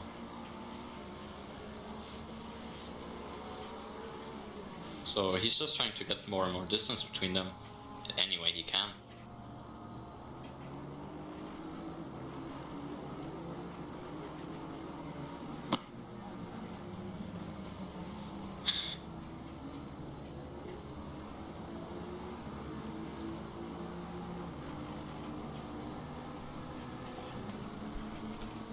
Yeah, 7 tenths now the gap, just expanded a little bit that lap. Yeah, by 300ths of a second. So they can't edge each other out that much, can they now? No, absolutely. Yeah, they're really kind of trading lap times at the moment. One goes slightly faster one lap, and then one goes slightly faster the next lap. You know. Yeah, looks like it might be giving some exciting racing. Yeah, absolutely. Did everyone else grid got banned? What? I don't think so. We've had some retirements though. Yeah, we have. Yeah, we've lost a few cars. I think we've lost 3. Yeah. Yeah. 3. We started with 19 and we're down to 16 now. Yeah, absolutely. And the lower turnout tonight has meant for some bigger gaps overall. And Hayden Sweet is pulling up, by the way, just thought I'd mention, to the back of these guys ahead of him in the battle for P5. I mean, last lap he was 9 tenths quicker than both of them. Yeah, absolutely. Yeah, the gap is really closing. That lap 4 tenths quicker, yeah. 4 and 3 tenths, yeah, definitely trying to get to the back of those 2 cars. Number 16 behind us seems to have pit, but it hasn't counted as mandatory pit stop in game. Finn O'Reilly says that they think the number 16 car hasn't taken tires. Which, not gonna lie, that would quite surprise me actually. Because especially in like such a long race, I don't know if you can even double stint the tires here. If that even makes sense, just from a strategic point of view. Because they're gonna be so far, like I can imagine around the ending of this race, they're gonna be so far off the cliff that you're gonna be struggling. Oh, could be a move here for Cameron Miller. Lance and Mac with a poor run through the chicane. Cameron Miller looks to the inside into the hairpin. Lance and Mac gets the switch back. Oh, door's a little bit closed by Cameron Miller at the last second there. But he does stay ahead for now. He does keep on him though. He doesn't want to let him go just yet. As Hayden just kind of closes in on them. Well, Lance and Mac maybe with a better run now. No, it doesn't look like it. But those three definitely have gotten closer together. And Hayden seems to be gaining even more, being really, really close to Mac there.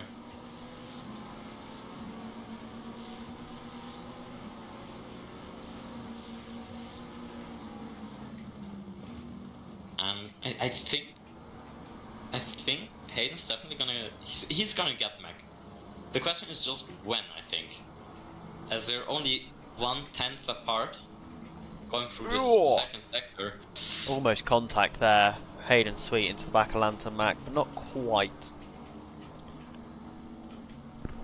Yeah, I don't think it's going to be long before we see a move here from Hayden Sweet on Lantern Mac either. Definitely, he's got the pace, he's got the speed. He just kind of, he has to make it stick.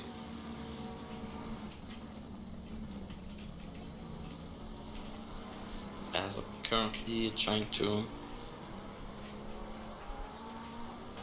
Yeah, Hayden half looked like he was setting up the move there into the chicane, but didn't quite end up getting the run. He was going to have the run this time. Lantern Mac gets very sideways out of the hairpin, although I think Hayden had to lift off for it, so actually the run was pretty similar in the end.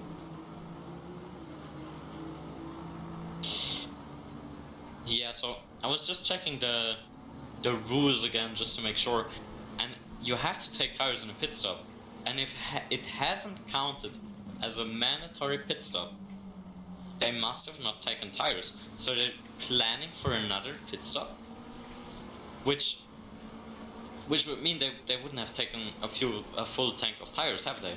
A full tank of fuel. They will have done. Oh fuck.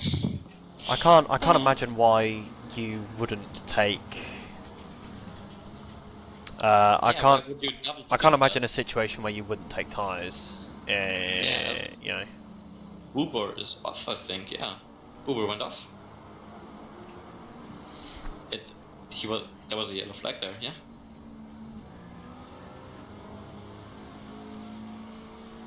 Or tripping. But yeah, completely misjudged the corner and just ran to the gravel trap there and spun. Probably gonna be kicking himself for that one, as he was kind of having a pretty chill, pretty good race so far, staying pretty consistent. As yeah, they were a lot further behind us when we pit, so it wouldn't make sense if they haven't.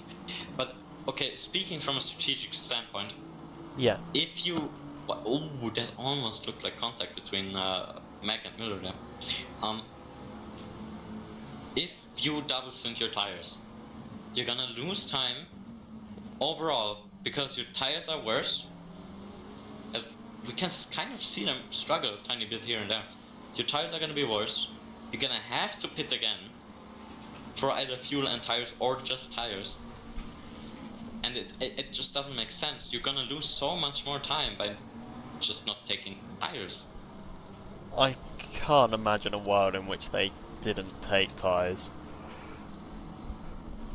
I mean, it must be a mistake in that case, because I can't. We have had it before where someone hasn't had a pit stop counted as the mandatory. Oh yeah, Hayden makes the move happen. And just kind of makes it stick. No drama, no nothing. Just drives off into the distance there. As Miller gets a drive-through penalty, actually. Yikes. Oh, is that Cameron Miller just picked up a drive-through for track limits? Ouch. Yeah. That's not going to help if they've still got a pit again as well, although I doubt they have, because I can't imagine anyone doing that in their right mind.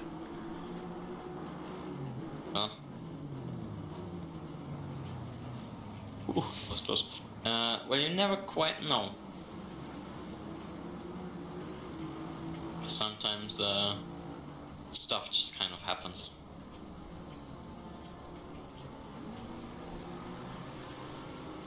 But yeah, that's really, really weird. Like I don't know. Cameron Miller serving the drive-through now. I mean, they have to.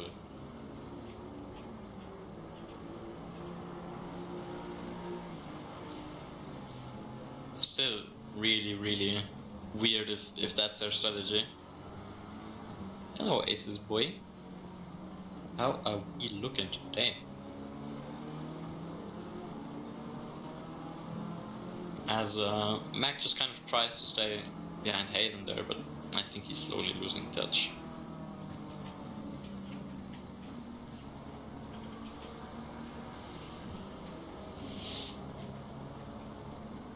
Ugh. As we're heading into the last 52 minutes of this race. Yeah, Cameron Miller back out on track in P7 for now. 52 minutes left to go. Lance and Mack is holding on to the back of Hayden for now. Into the 777 of Sal Weissman's, the BRT Belgium racing team, 777 Aston Martin. Appears to Mack be is really close to Hayden there. Kind of having a tiny bit of a look. Ooh, running wide though. No, I'm looking maybe for a tiny bit of a switchback, but he's just too far away. He can't make that. yeah, almost contact there between the two staff members on the team, which would have been interesting for sure. Yeah, that's gonna be an interesting talking. Davide Mandalesi has managed to get past Akos Fusesi, by the way.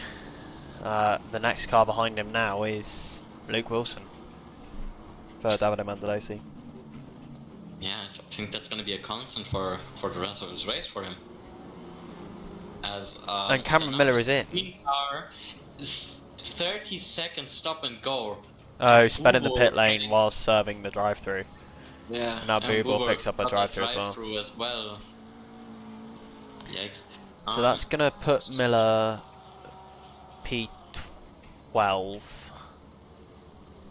And he's got the box as well. possibly lower. Davide Mandalesi might get Miller here. Miller, sorry. Stop David, stop Ollie, hope all is well. Yeah, I think we're doing pretty well right now. Yeah, we're all good, thanks. Alex, how are you? Aces is Alex, one of our commentators. Ah, okay. Yeah, it's just on his personal account.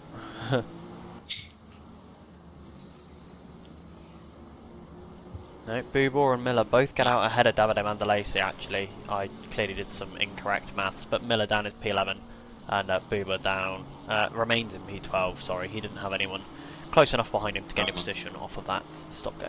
Sorry, drive-through for him. Still probably not the position they want to be in at this point in time. No, for sure.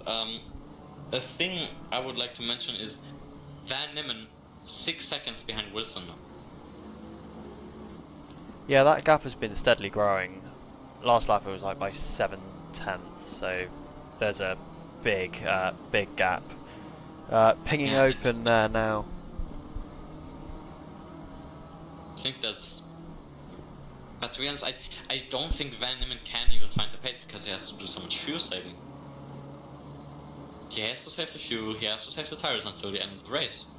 Which Wilson just has to do way less. Press I on your keyboard.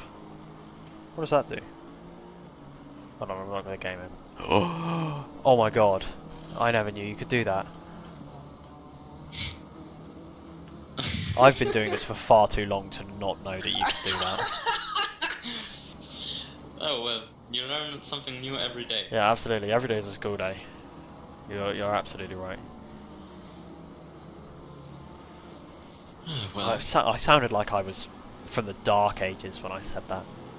Wow! Back in my day, you couldn't press you couldn't press the button and make something happen, really. Yeah, well, back in my day, Miller's in the pits again. I think for the first time in 3 laps. He's not in again, surely.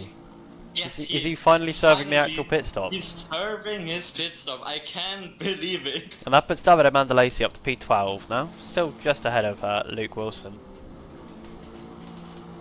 And hopefully we'll see that little orange number 1 next to Cameron Miller's name tick away. Yes, and indeed we do. They've changed disappeared. tyres. Yes.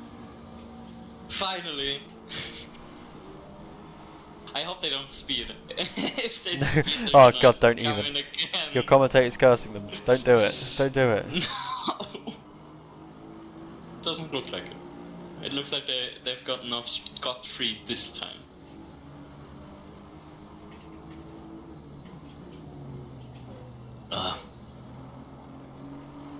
Oh well. be. I think they're gonna be quite angry that that didn't quite work out as well as they wanted it. I'm still quite curious. Why didn't Yeah, they take tires or? Finley O'Reilly, they have now got they have now got a green box for their mandatory They pit stop. It finally has did it. counted, yeah. They finally did it. But yeah, I don't know if that was just a mistake not taking tires, maybe just unclicking that, or maybe it was a conscious decision, but I just can't think of it being one, as they're kind of struggling. No, I can't think of it being chicane strategy, surely. there. Yeah, like no offense, but that's some Ferrari strategy going on then. Because I get the I don't theory want to say behind it. anything, but yeah, pretty much it's very weird No, to... as someone that does like to indulge in some Ferrari strategy himself, I kind of get what they were maybe thinking. If it was really strategy, that maybe we can take like some, I don't know, some tires later and hope that it all works out. But I don't know. It's a tough call. Yeah, for sure. I'd say. As Wilson's just behind the 129 car of Mandolesi now. Surely there's probably a mixture between being delighted and just true sadness there. Seeing your competitor so far down and even lapping them. Well, at this some point soon.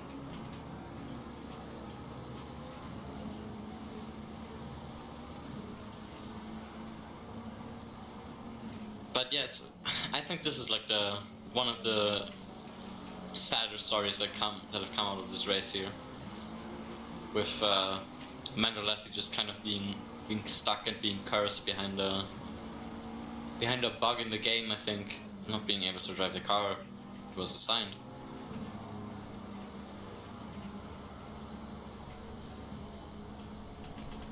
And just being there waiting, standing still for almost 2 or 3 laps. Yeesh. Yeah, I mean it's got to be, it's got to be difficult for it's got to be difficult for Davide now, letting Luke Wilson past. They had like a 24-second lead on him.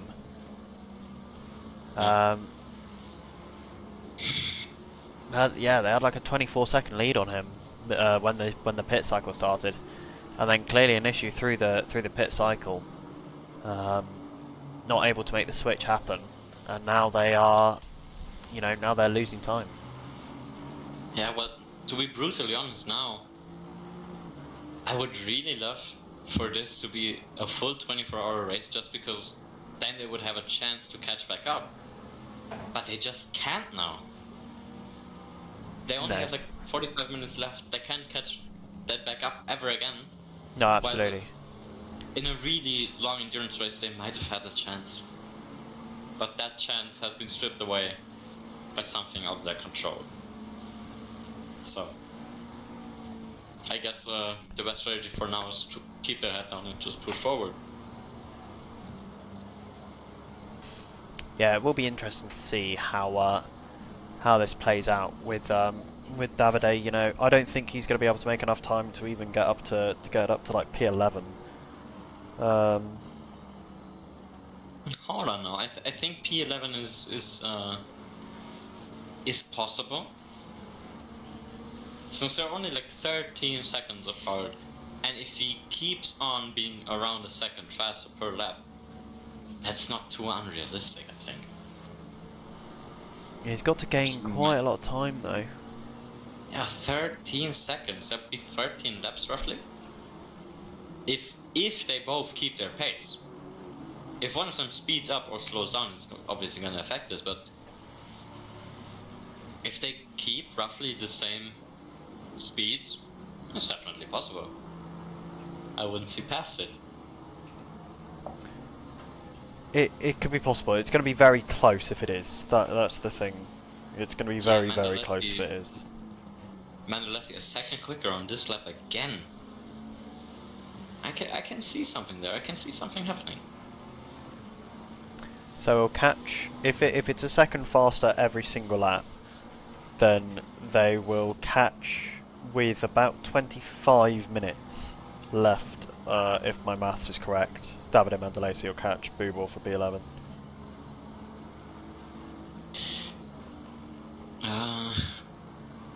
Yeah. Yeah, roughly something like that, yeah.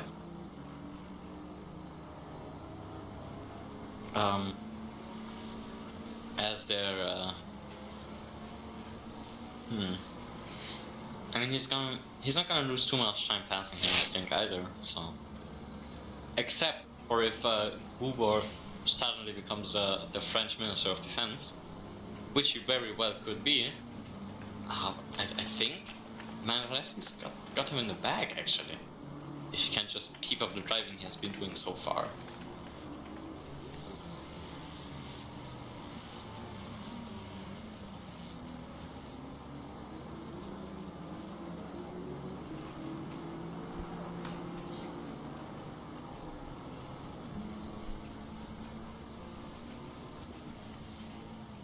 And yep, slept like 7/10 quicker again. I can see him catching him. Yeah, possibly. It's going to be close.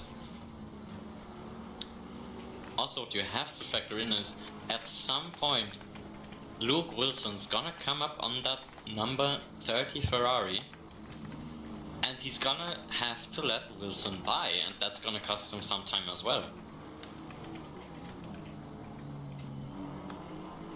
You know, he's gonna bleed time through that, I believe.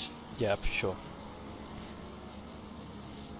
As also, the number 89 car of Hayden Sweet, he's also gonna lap him. He's also gonna lose time. Ollie, your stream is on interviews, but not the video, not the race. Oh, for God's sake. Sorry. Clearly I've hit a button there at some point that I wasn't aware I'd hit. We are back now. Sorry about that, everyone. I hope you've been able to hear us. No, that'd been pretty horrible. That wouldn't be the case. But, I hope so.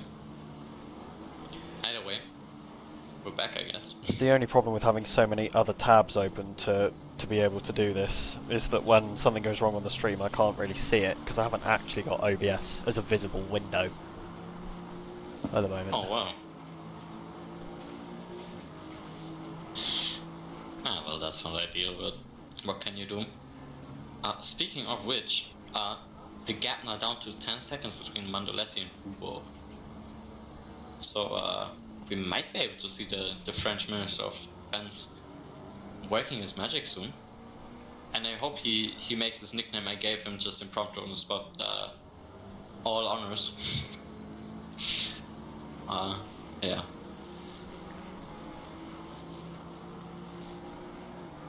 As Hayden Sweet's just kind of, he's gonna close the gap up onto him and then he's gonna have to let him go. Which, if done correctly, he won't lose too much time. But done like he is doing here, he's probably gonna lose a lot, just kind of going half throttle through that straight section there. Yeah, losing over a second. Losing 2 seconds. Yeah, he's lost a lot of time doing that. Yeah, losing that 2 lap for seconds on Booball was a 1:31.5 for Davide, 1:28.5, so 3 seconds gained that lap. And 2 probably just from letting Hayden by there. Yeah. Yikes.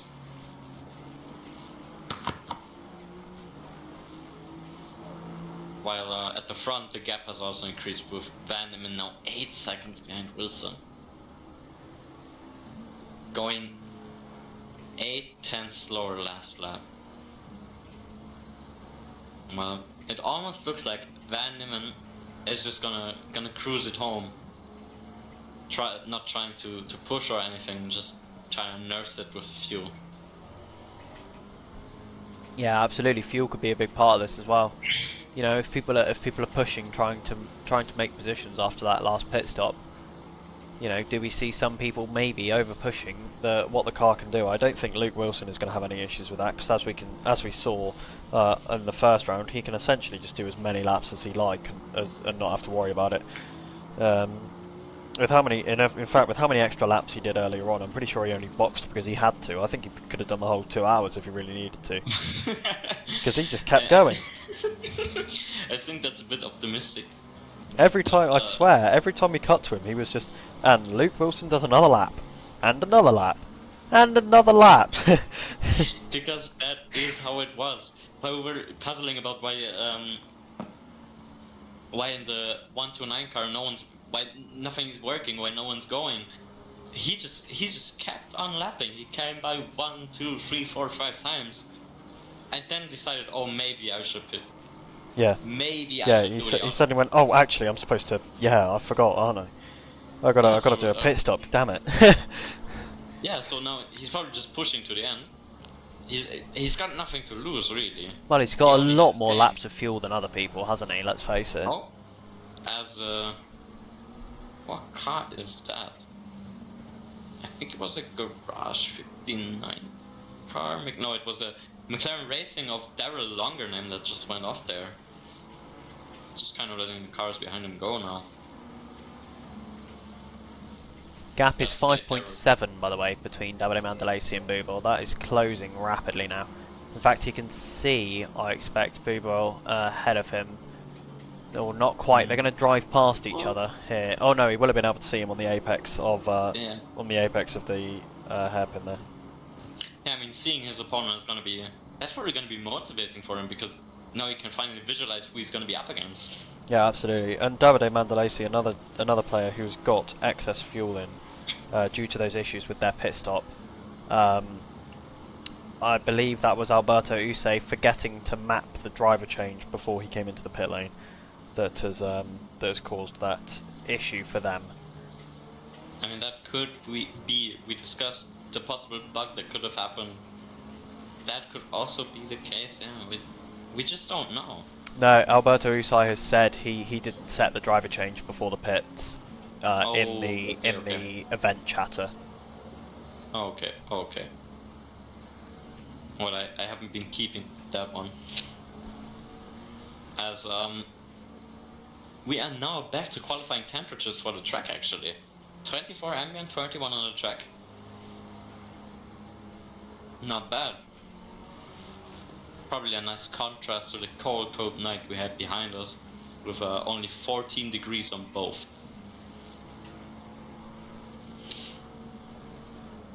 So, but I don't think anybody overpressured their tires or anything. It doesn't look like it. Nobody seems to be struggling, losing or gaining massive amounts of time here.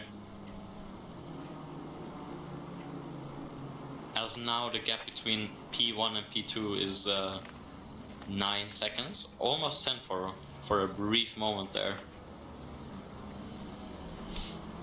Yeah, it's just... I don't know. I think Van Diemen really has to save that fuel. Well, yeah, he does, you know. Luke Wilson has done like 5 less laps than him. You know, Luke Wilson, that is probably about 10 litres of fuel more that Luke Wilson has to use compared to Van Diemen.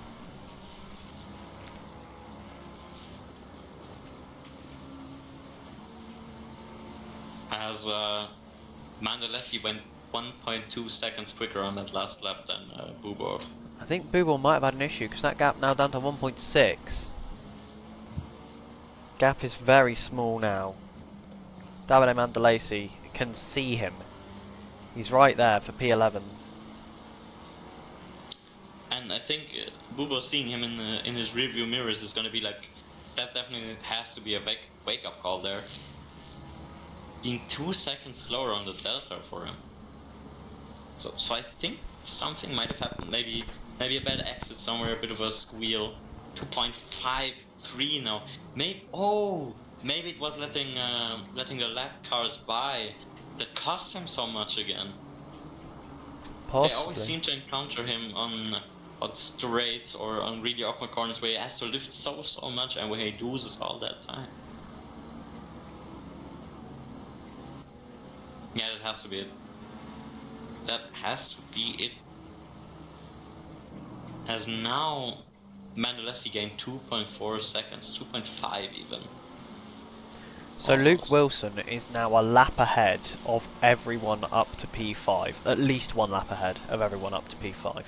He's just lapped Hayden Sweet in P5. Yeah, well, the top two are just kind of, they're just running away with this. They're just way over the hills there. As Mandolesi is now within a second. Ooh. Yeah, gap is closing all the time. Yeah, but now it's beneath a second. I think the panic slowly starts to creep in. As Miller went into the pits again? Really? What? Yeah. Maybe damage if they had an issue? Oh, I think so. I don't know. I have no idea why they would... Nope, and they've left. Oh, yeah. They Yeah, probably retiring wanted from to the race. retire. Yeah. Yeah. Unfortunate for sure. I mean, with all the penalties and everything coming down, hard to... As Mandolesi now 2 tenths behind Bubor. He's coming? What? I think he's letting him by. Yeah, I think he knows that looked like Davide it. is faster. And he's kind of just let him have it. There was no grit. I can understand why from Booble. There's no point trying to defend from a guy who's a second a lap faster than you. Well, I mean, while you are correct from a purely like strategic standpoint, a little fun never hurt anybody. No, I guess not. I know that if it would be me, I would have defended that place until my grave. Until I was in my grave. Excusez-moi. But yeah, I guess Uber is trying to get the better strategy call, kind of capitalize on the slipstream and just get on with the race. Yeah, absolutely. Hello, Mondo and Boober ate a long way down. I mean, some things have happened. The race wasn't very one note, I would say. There was a few things that happened.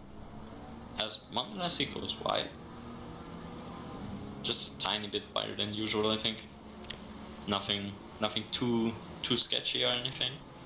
Yeah, Zeta, Davide Mandolesi, they had an issue with the pit stop.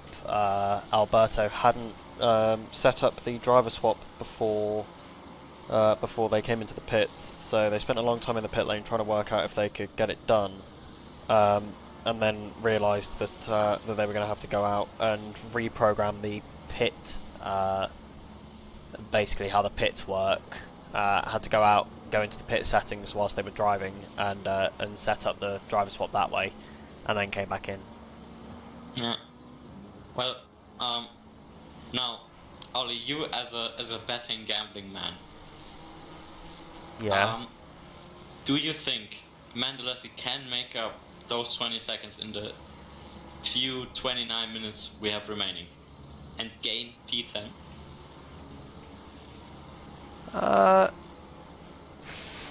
I think it would be highly unlikely. Mostly because there's not 19 laps left of this race.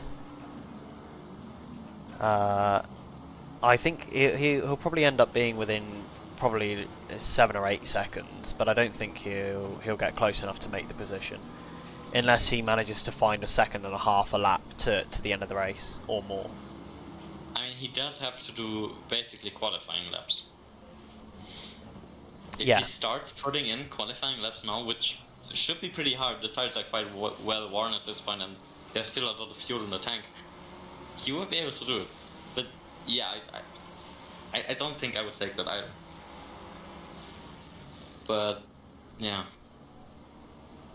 he just kind of he needs to find that. Yeah, you're totally correct. 1-9 for the comeback. I wish a comeback was possible at this point. I wish, but the race isn't long enough for that. We don't have enough time No, on this absolutely. lovely evening. Yeah, I just don't think So- the comeback's going to be possible. I think the fight at the front is decided as well, with Luke Wilson now 13.5 seconds. Yeah, the few battles I could still see would be Ganley versus Daya, with the GT2 car there, and that's almost about it. I think Daryl Longername and Futsesi could be something, could be a battle, or the Kawa against Daryl Longername. But other than that, I don't think we have much possibility for battle. Maybe Sam Ganley. He's making a little bit of an inroad on Dreyer at the moment in the GT2 car. Not massive though. Yeah, as was pointing out, yeah, definitely. Yeah. But I mean, even if he makes up only a tenth per lap, he should still catch him, right? Right? There would be enough time. As, Yeah. the car is actually making huge inroads here. 1.4 seconds. Yeah. Although Yay. DeCalva is actually a lap down on Daryl. Oh, well. Oh, I didn't So see. it's not a fight for position. It's not a fight for position. He could make it a fight for position though. He could just, just pretend. Yeah, absolutely. For our take. As I think the drivers are probably gonna get quite bored of just, driving around at this point. They probably want to do a little bit of battling between them. Just to get something to happen. At least I'd imagine. As Gandhi actually now is within a second of Dreyer. So they Yeah. might actually have a bit of a fight coming up soon. Possibly I'd the be very GT2 excited to car just not as good on the tyres. It wouldn't surprise me. Those No. things do like to get quite sideways, so the rear tyres can fall away from you quite quickly, especially when you're doing a long stint like these guys are. Yeah, I mean, they're probably gonna have to wrestle the tires a bit harder as well, because they just don't have the aerodynamics. Yeah. All the grip is coming from the tires, not from the air, not from anything, just Yeah, for from sure. the tires. So they're gonna have to work harder as well.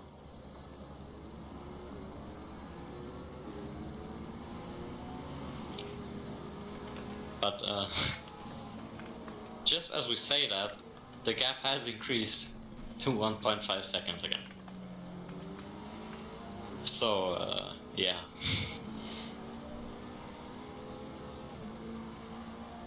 I suppose maybe we need to wait another lap or two.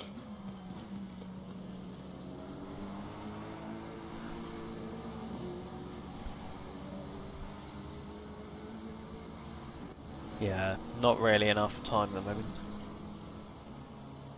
We're 24 We are- minutes bang on left now.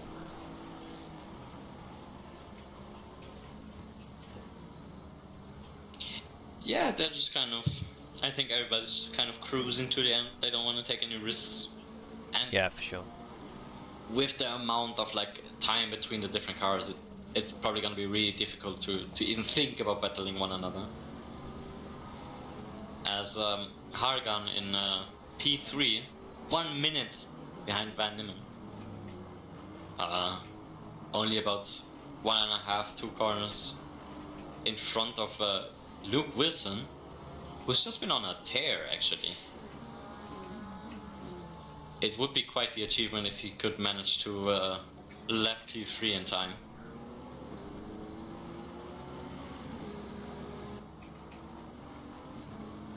which we might be able to pull off. I'm not putting it past him. Yeah, we'll have to wait and Since, see. Yeah, He it was does on- look like he's around a second faster per lap, actually. If he keeps up those lap times, he should be around a second per lap faster, which, judging from just a map, 20 seconds maybe? 10? Sorry, who are you talking about? Luke Wilson. I think he has a realistic chance of lapping P3, which would be a huge upset. I think the 67 is too far away. The 67 I mean, is a good. It's 16 seconds. Now, do we have 16 laps remaining? I don't think so. No, so not at all. it's not going to be miles off when you think about it. Yeah. Minute and a half a lap means that you're going to take 10 minutes, then 10 lots of the 3 makes for another 3 minutes, so that's 13 minutes total, and then the 6 of the 30 makes for another 3 minutes, so then Could be actually quite close. makes for another 3 minutes, the 10 makes for far more than that. I got my maths completely wrong. Makes for 5 minutes, so 8 minutes, so 18 minutes possibly. He could pull it off. I'd be quite impressed if he does. I would be so impressed. I mean, it would be mad just being a lap ahead of everyone except the people you're sharing the podium with, but being a lap ahead of the guys who are on the podium as of one of the guys who's on the podium as well would be insane. That's what we expect from like a long endurance race, not from a 2 hour and 20-minute race, you know. Yeah, I mean, to note something, ever since we started talking about this, he has gained 2 seconds, so it's only 14 seconds of a gap now. Yeah, 18 laps, he can easily make that. If he keeps his pace, he's gonna do it no problem, no questions asked. It's certainly going to be close, at least.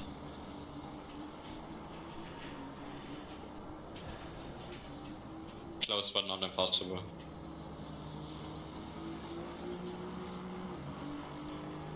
I would say it is possible that it's more likely to happen than that it's not. Yeah. As today in the GT2 car just takes a bit of a wider line, getting with a bad exit, otherwise he could have had them there. Going onto the start finish straight. As Gandhi now just uses his low drag and downforce GT2 just kind of edge away. 20 minutes remaining on the clock. He kind of has to make the move stick by now.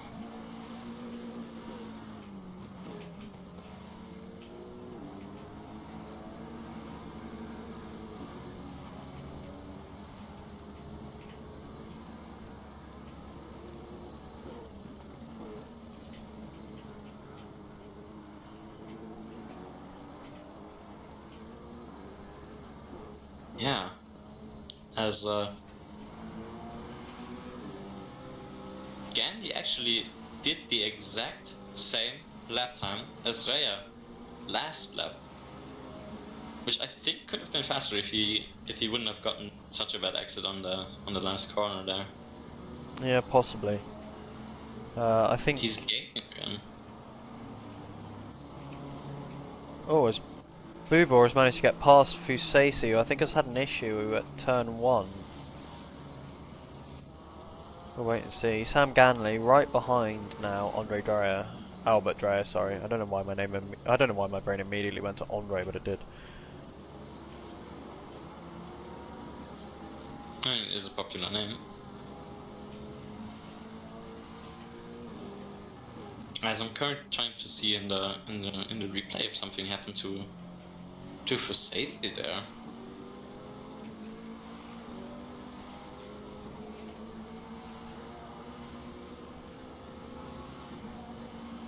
So far, nothing to be seen. No, nothing coming of this battle with Sam Ganley and Albert Dre yet.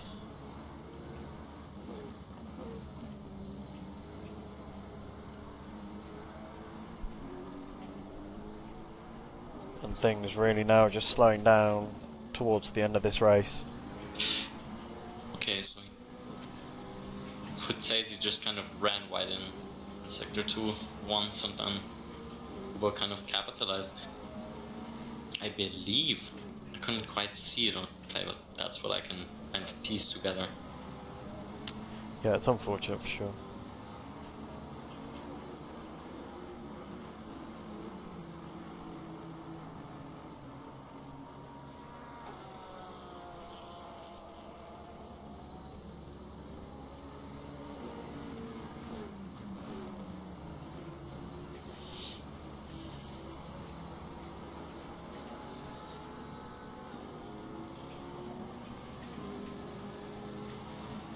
Just look at that speed difference of the GT2 to the GT3 on the straight there. Mad.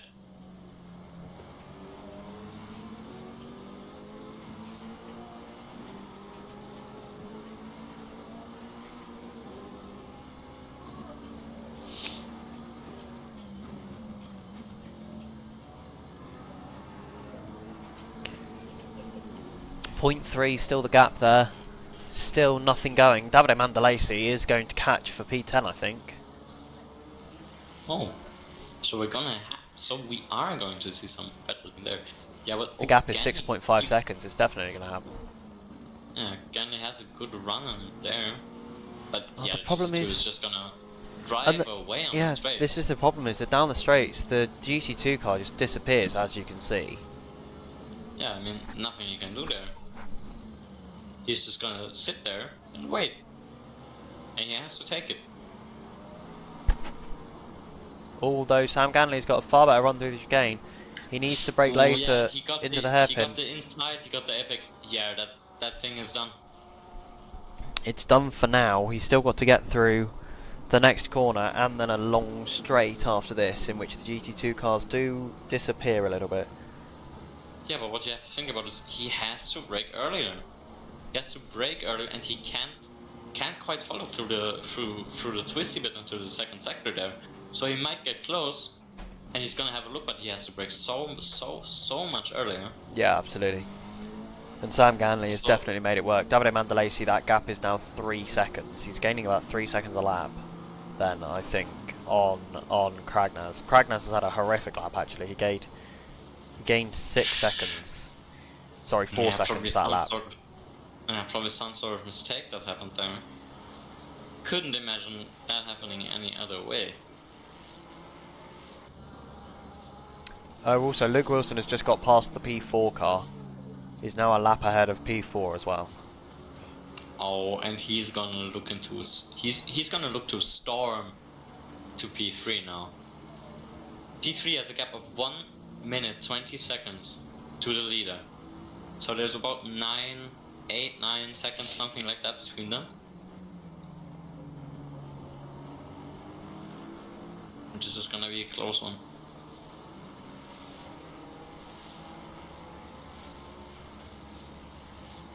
As the gap between Mandalesi and Kragnaz now only 4 seconds.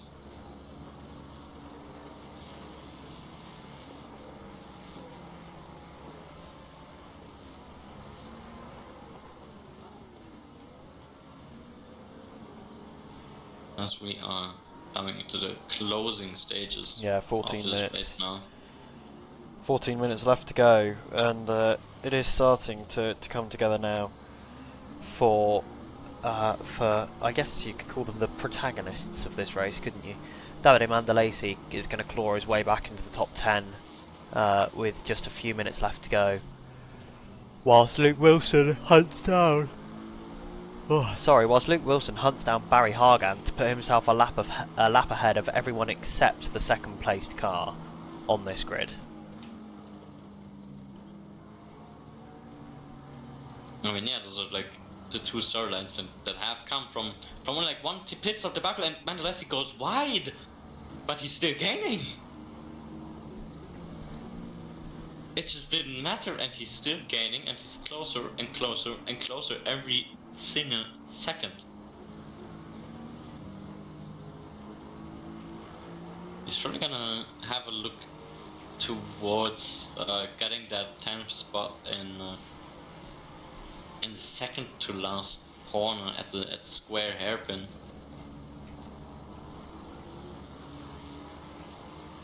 Or maybe even playing it really safe and going for the last corner of the circuit. Since he's not quite far to make the lunge just yet. He is just holding off for now. Yeah, couldn't quite get the power on early enough.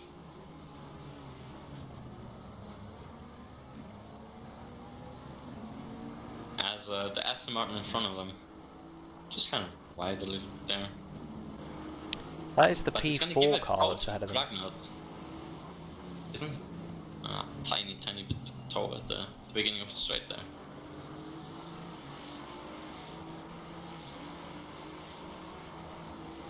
Now is Mandalesi going for the move in the second sector, which it could be quite risky since it's so twisty. As there was almost contact into the whole old hairpin there. And he's gaining through the slipstream there. Oh, and I think there's been contact a tiny bit. I think they touch.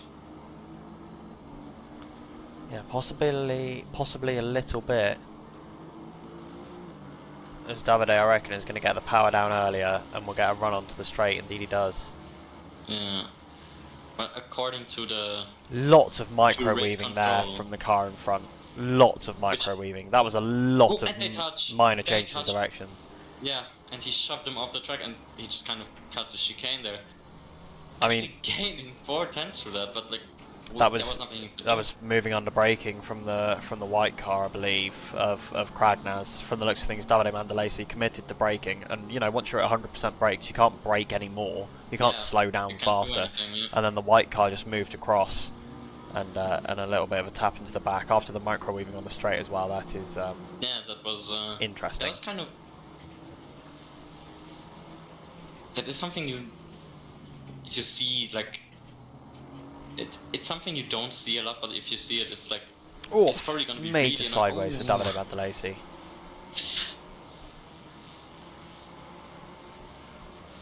Yeah, I think that all of that caught him off guard just a tiny bit.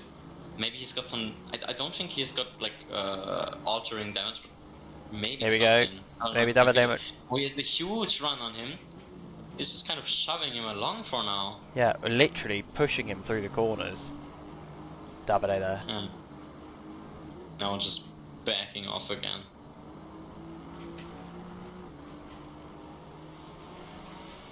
Probably gonna look to do the same this lap, but maybe not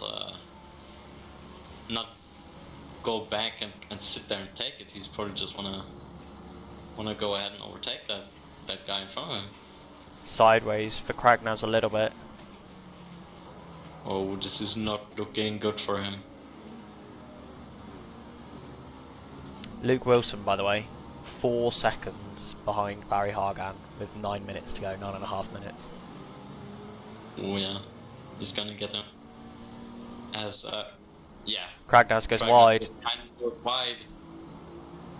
They're gonna have a drag race towards the first corner, which Kragnaz seems to win for now. Putting Mandalesi into his slipstream, braking way earlier. Mandalesi kind of parking it on the apex there. And Mandalesi, I think, as risky as it sounds, I think he almost has to make the move in the second sector. Kragnaz has made the move for him. Yeah. Kragnaz is running wide onto the left. Yeah, running wide onto the left out the old hairpin. Well, unfortunate for him. That would have happened probably sooner or later anyway. Seeing the massive, like, well, not that massive, but definitely a tiny bit of a difference in speed there.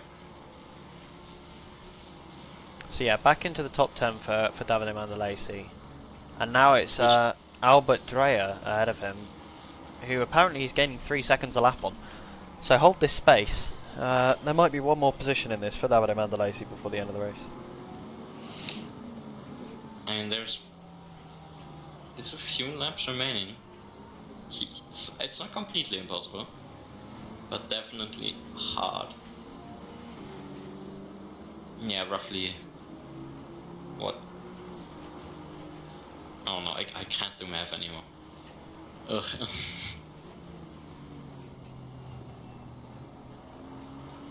But as of right now, Luke Wilson still only 4 seconds behind Barry Hagen. Last lap, Luke only gained 3/10. So if they keep up this pace, Luke wouldn't catch him. They just both need to hold the pace they're at the moment.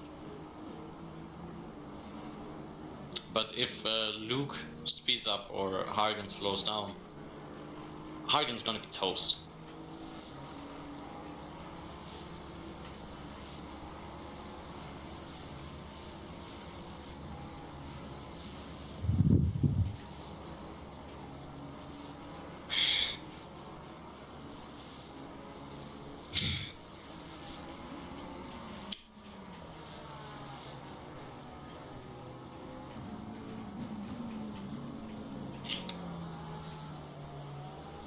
Oh, massive time loss for Hagen there. Davide Mandalesi already only 2.7 seconds behind Andre Dreyer, so there is going to be another position in this for him. As yeah, Barry Hagen now only probably 2 seconds ahead of Luke Wilson. Actually not, it's 2 or 3. 3.4. 3.4. 3.4 as of now. Yeah, I'm trying to do the maths based on the gap to leader, which is difficult. Yeah. Those are a bit difficult to work out. Yeah, I'm just looking at the relative every now and then. Ugh.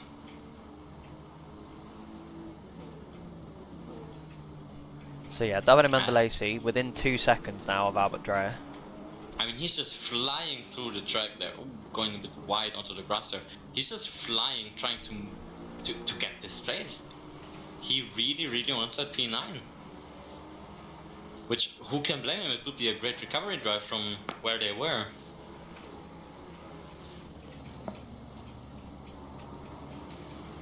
With Mandalesi just so close to him. Already being right on his bumper there. Looking to kind of maybe get him through the next corner. But I wouldn't be so sure about that. Oh. Davide Mandalesi looking to make the move on Albert Dreyer. Tucking into the slipstream, but the there GT2 goes is the just GT2 straight line speed. Yeah, he's just gonna leave. He's gonna say, "See ya. I don't want anything to do with you." Mandalesi having a bit of a wobble there, but he's gonna have the advantage in this second sector here. Yeah, and absolutely. It's not gonna be a small one either. Ooh, but it looks like he's a bit struggling. Ooh. God, that must have been so close. So close.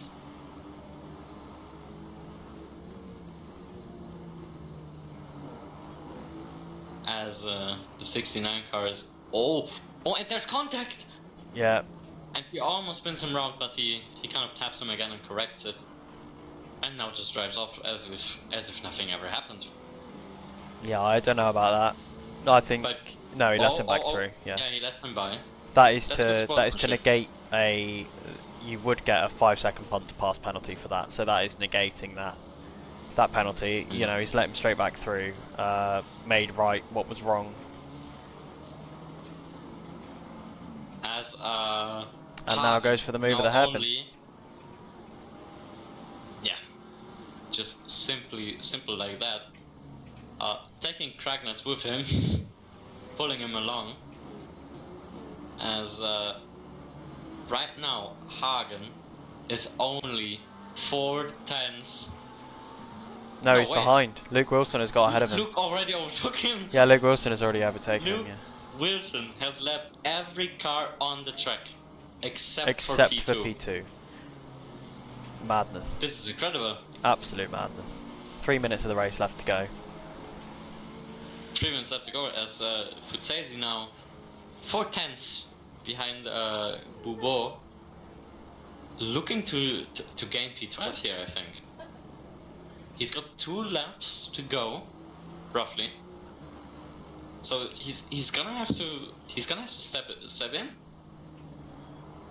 6/10 behind Bubo. Bubo struggling to trench. Jesus.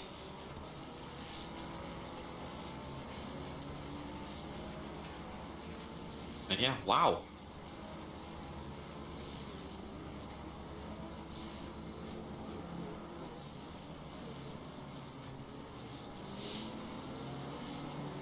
Extending the gap to 1 second again.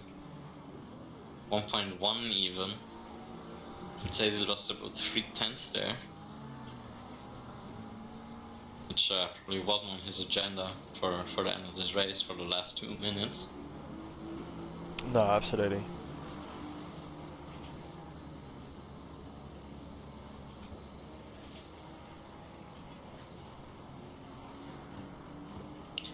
As Bubo has a drive-through penalty anyway. Bubo has a Futsesi- penalty as he's picked up a drive-through for track limits. Futsesi doesn't even have a reason to push, he can just coast. He Yeah, can just coast to the end. yeah, absolutely. And Luke Wilson is going to finish this lap, and there will be one more after this. At which point the clock will run to a stop. 97 laps, 98 laps it will be completed for the leader. Just 2 short of 100 in a 2 hour and 24 minute race. I mean, Makes you that's think pretty mad. you'd be pretty close to what you'd be doing. You'd be doing what, just over 900 laps in a 24-hour race here. That's a lot. Yeah. I mean, it's not the biggest track in the world. No, it is one of the shorter lap times, absolutely. So it's definitely something we can see happening. Yeah, as we just get the kind of radio message that the leader's on the final lap. Yeah, that this is indeed the final lap, yeah. As the last lap he did was the fastest lap of the race, going quicker than Ken Mondelesi, or rather his teammate, did, putting in a 1:27.207. Just doing it for levels. Yeah, being 700s quicker, or roughly, than the 129 car. And that is a McLaren just getting out of the way, probably not on purpose. Darrell Longaname going off, letting Luke Wilson through. Not losing any positions though, because the next car is 1 minute and 17 seconds behind. Bubor served his drive through. Nice and tidy, as he should. Meanwhile, Luke Wilson is on the back straight, going through the back chicane for the final time. Going towards the square hairpin for the very final time today. Yeah, it's been a good race for Luke Wilson. Unfortunate for what happened to the 129 car, currently driven by Davide Mandalesi. Those guys just really fell on the wrong side of luck. Yeah, as Luke Wilson rounds the final corner to see victory where he started in P2 or 3, I think. Yeah, And he has P2 won. it was for Luke Wilson. Takes the win overall. It's going to be Van Nimmen that finishes in second. He's currently coming down towards the final corner. Barry Hagen has taken third with De Hanyos in fourth. It will be Hayden Sweet in fifth, Landon Mack in sixth. Seventh will be Sal Weissman. Eighth is Sam Ganley. Ninth, Davide Mandalesi from P1 on the grid. P10 goes to Bruno Cragnaz. Then P11 is Albert Dreyer. P12 will be Fusesi. P13 will be Robert Bubor. Roman Bubor, sorry. Darrell Longaname finishes P14, and Bart de Calver rounds out the grid in 15th. Yeah, good racing tonight. Really unfortunate for the 129 team with the issues that they had during the race. Yeah, but that's racing. Sometimes those things do happen. Yeah, absolutely. I guess you could argue that in a normal race you don't have to worry about a driver swap, because if it's supposed to happen, it will happen. You know, because you can't have a problem necessarily with a driver getting in or out of a car. Whereas when you're in game like this and it's a setting you have to turn on, you can have some issue with it, and we saw that today. You know. Yeah. I'm just having a look where we are next week. I believe it's Red Bull Ring next week, so strong track for any GT2s. We're quickly going to drag Hayden in for an interview, but that is going to be our only one tonight because I've had a long day and I'm very tired. So it's just going to be Hayden coming in for now, and we'll talk to him about his race. Actually, we'll get Davide in and Hayden. Oh, it didn't give you the car, so I'm gonna return to garage. Davide. Oh, sorry. No, don't worry, it's all good. You clearly didn't realise. Anyway, joining us in the comms box now is Hayden and Davide. Oh, screw it, I'll get all three of you in. Whatever, it doesn't matter. Joining us in the comms box now is Hayden, Barry, and Davide Mandalesi. Davide, we'll start with you, seeing that you and this is going to sound like I'm like punching salt into a wound. Seeing that you started on pole, we'll start with you. We heard already from Alberto in the race chat that you unfortunately had an issue with your pit stop. Hadn't set up the driver swap. Spent some time trying to figure out if you could do it in the live pit lane, and then had to head back out on track, set up the setting, and come back in at the end of the next lap. Lost you a lot of time and a lot of positions, but amazing comeback drive back to P9 from P14 after all those troubles. Yeah, thanks. Yeah, it was quite a good drive afterwards, but damn, I'm really sweaty right now. Also, the humidity does not help at all. I live near the sea, so it's very humid and very hot. Yeah, I'm sure. But yeah, the race was unlucky. Every time we race here, we have some kind of issue. I think we must take an award for the most pole position that ended up like so badly. No, yeah, absolutely. Yeah, that was quite a hard race. Once we got back out, I was quite a bit slower than Mr. Wilson. Mostly because of the second phase of the race, where he could overtake a lot of people because of the blue flags, and I had to fight my way through them. Yeah. But when we had both clear track, we were quite similar pace. Given the advantage that we had before the first pit stop, we probably would have ended up in P1, but yeah, really this is the fourth time we try this, and every time something different goes wrong, so we just take it as it is. Yeah, really unfortunate for you guys. Thanks a lot for talking to us, Davide. We're going to move on now to one of our fellow commentators, Barry Hargan, who finished P3 overall on the podium for you, Barry. How does that feel? Oh, that was tough. I feel bad for Davide because I wouldn't have got the podium had they not had their issues. There was not a hope I was catching up the three of them if obviously didn't have anything wrong. Now Luke Wilson and was it Van Niemann in the end were just so fast. At the end I was trying to just like, please Luke, don't lap me. But he got me, I think, with 3 laps to go. I think I ended up with 5 punctures, or slow punctures throughout the race. 3 in the first stint and 2 at the end. So just keeping the car on the road was tough at times. Yeah. But I don't know how I managed that. I don't really drive Donington that much, but for some reason it just worked. Yeah, absolutely. Clearly, it's the lack of practice is doing some pulling there. I always seem to find that the races where I do the least practice are the ones I perform the best in, probably because I'm not putting as much pressure on myself. Yeah, that's probably part of it. No, during the second stint there, I was much slower than I was in the first one. I think in the first stint I was doing mid-28s pretty much every lap, but towards the end I was in the 29s, and I was just praying P4 wouldn't catch up. Yeah, absolutely. But it just seemed that he couldn't quite pull the gap, so I was just happy that I could keep it. I think it was just I knew it was I potentially had the podium, so I just was on the driving the car to make sure I didn't make any mistakes. Yeah. So I was much slower than I could have been. But I'll take the P3. That was brilliant. That was a lot of fun.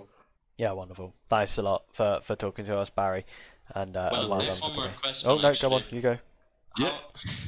Now, how did it feel to see P1 come up in your rearview mirrors towards the end there? It was scary because I had you guys on my other monitor. The volume wasn't very high, so I could just about make out what you were saying. But whenever you were saying that he was like 3 seconds behind me, I was sweating hard. Even though I knew I was going to get blue flagged, it was just a matter of time. The second I got blue flagged, I just pulled over and let go. I'm not going to potentially jeopardize either of our races by doing anything silly. So the second I could, I just moved out of the way. Okay, thank you. No worries.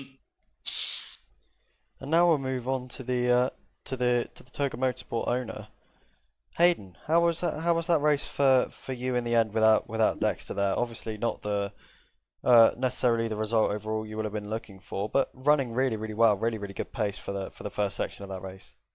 Yeah, it was really good.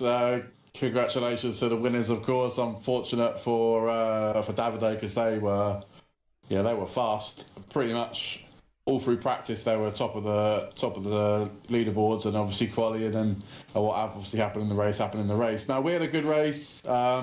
Me and Barry were extremely close on pace. It was me, Barry, and Finley in the first stint were literally separated by 0.02 of a second.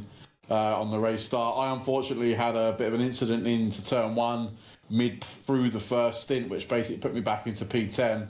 Managed to claw it back, and basically once we got to the round of pit stops, I had two punches on the left, on the right, and it was just I was just stuck. We were all doing the same pace essentially at the end, maybe catching Barry a tiny bit, but I had 3 track limits and I had to drive for an hour and 7 minutes with 3 track limits. So, yeah, it was good. It was good fun. I'm really pleased that we managed to get P5, but maybe we could have got P4 if we didn't spin, maybe even battling Barry for the podium place. But hey-ho, it is what it is. Hopefully my teammate who couldn't race with us this evening isn't too angry with me. Yeah, absolutely. Well, I'd like to thank everyone across both streams for joining us this evening. It's, as always, been a pleasure. I probably won't see you next. In fact, I definitely won't see you next week because it is moving day for me. But some of our commentary team will see you next week for yet another instalment of the 24 and 2.4 series at the wonderful Red Bull Ring. So make sure to pop back here, same time, same place, this coming Friday, for the 24 and 2.4 round at the Austrian Red Bull Ring. Thank you very much all for joining me, and we will see you next time.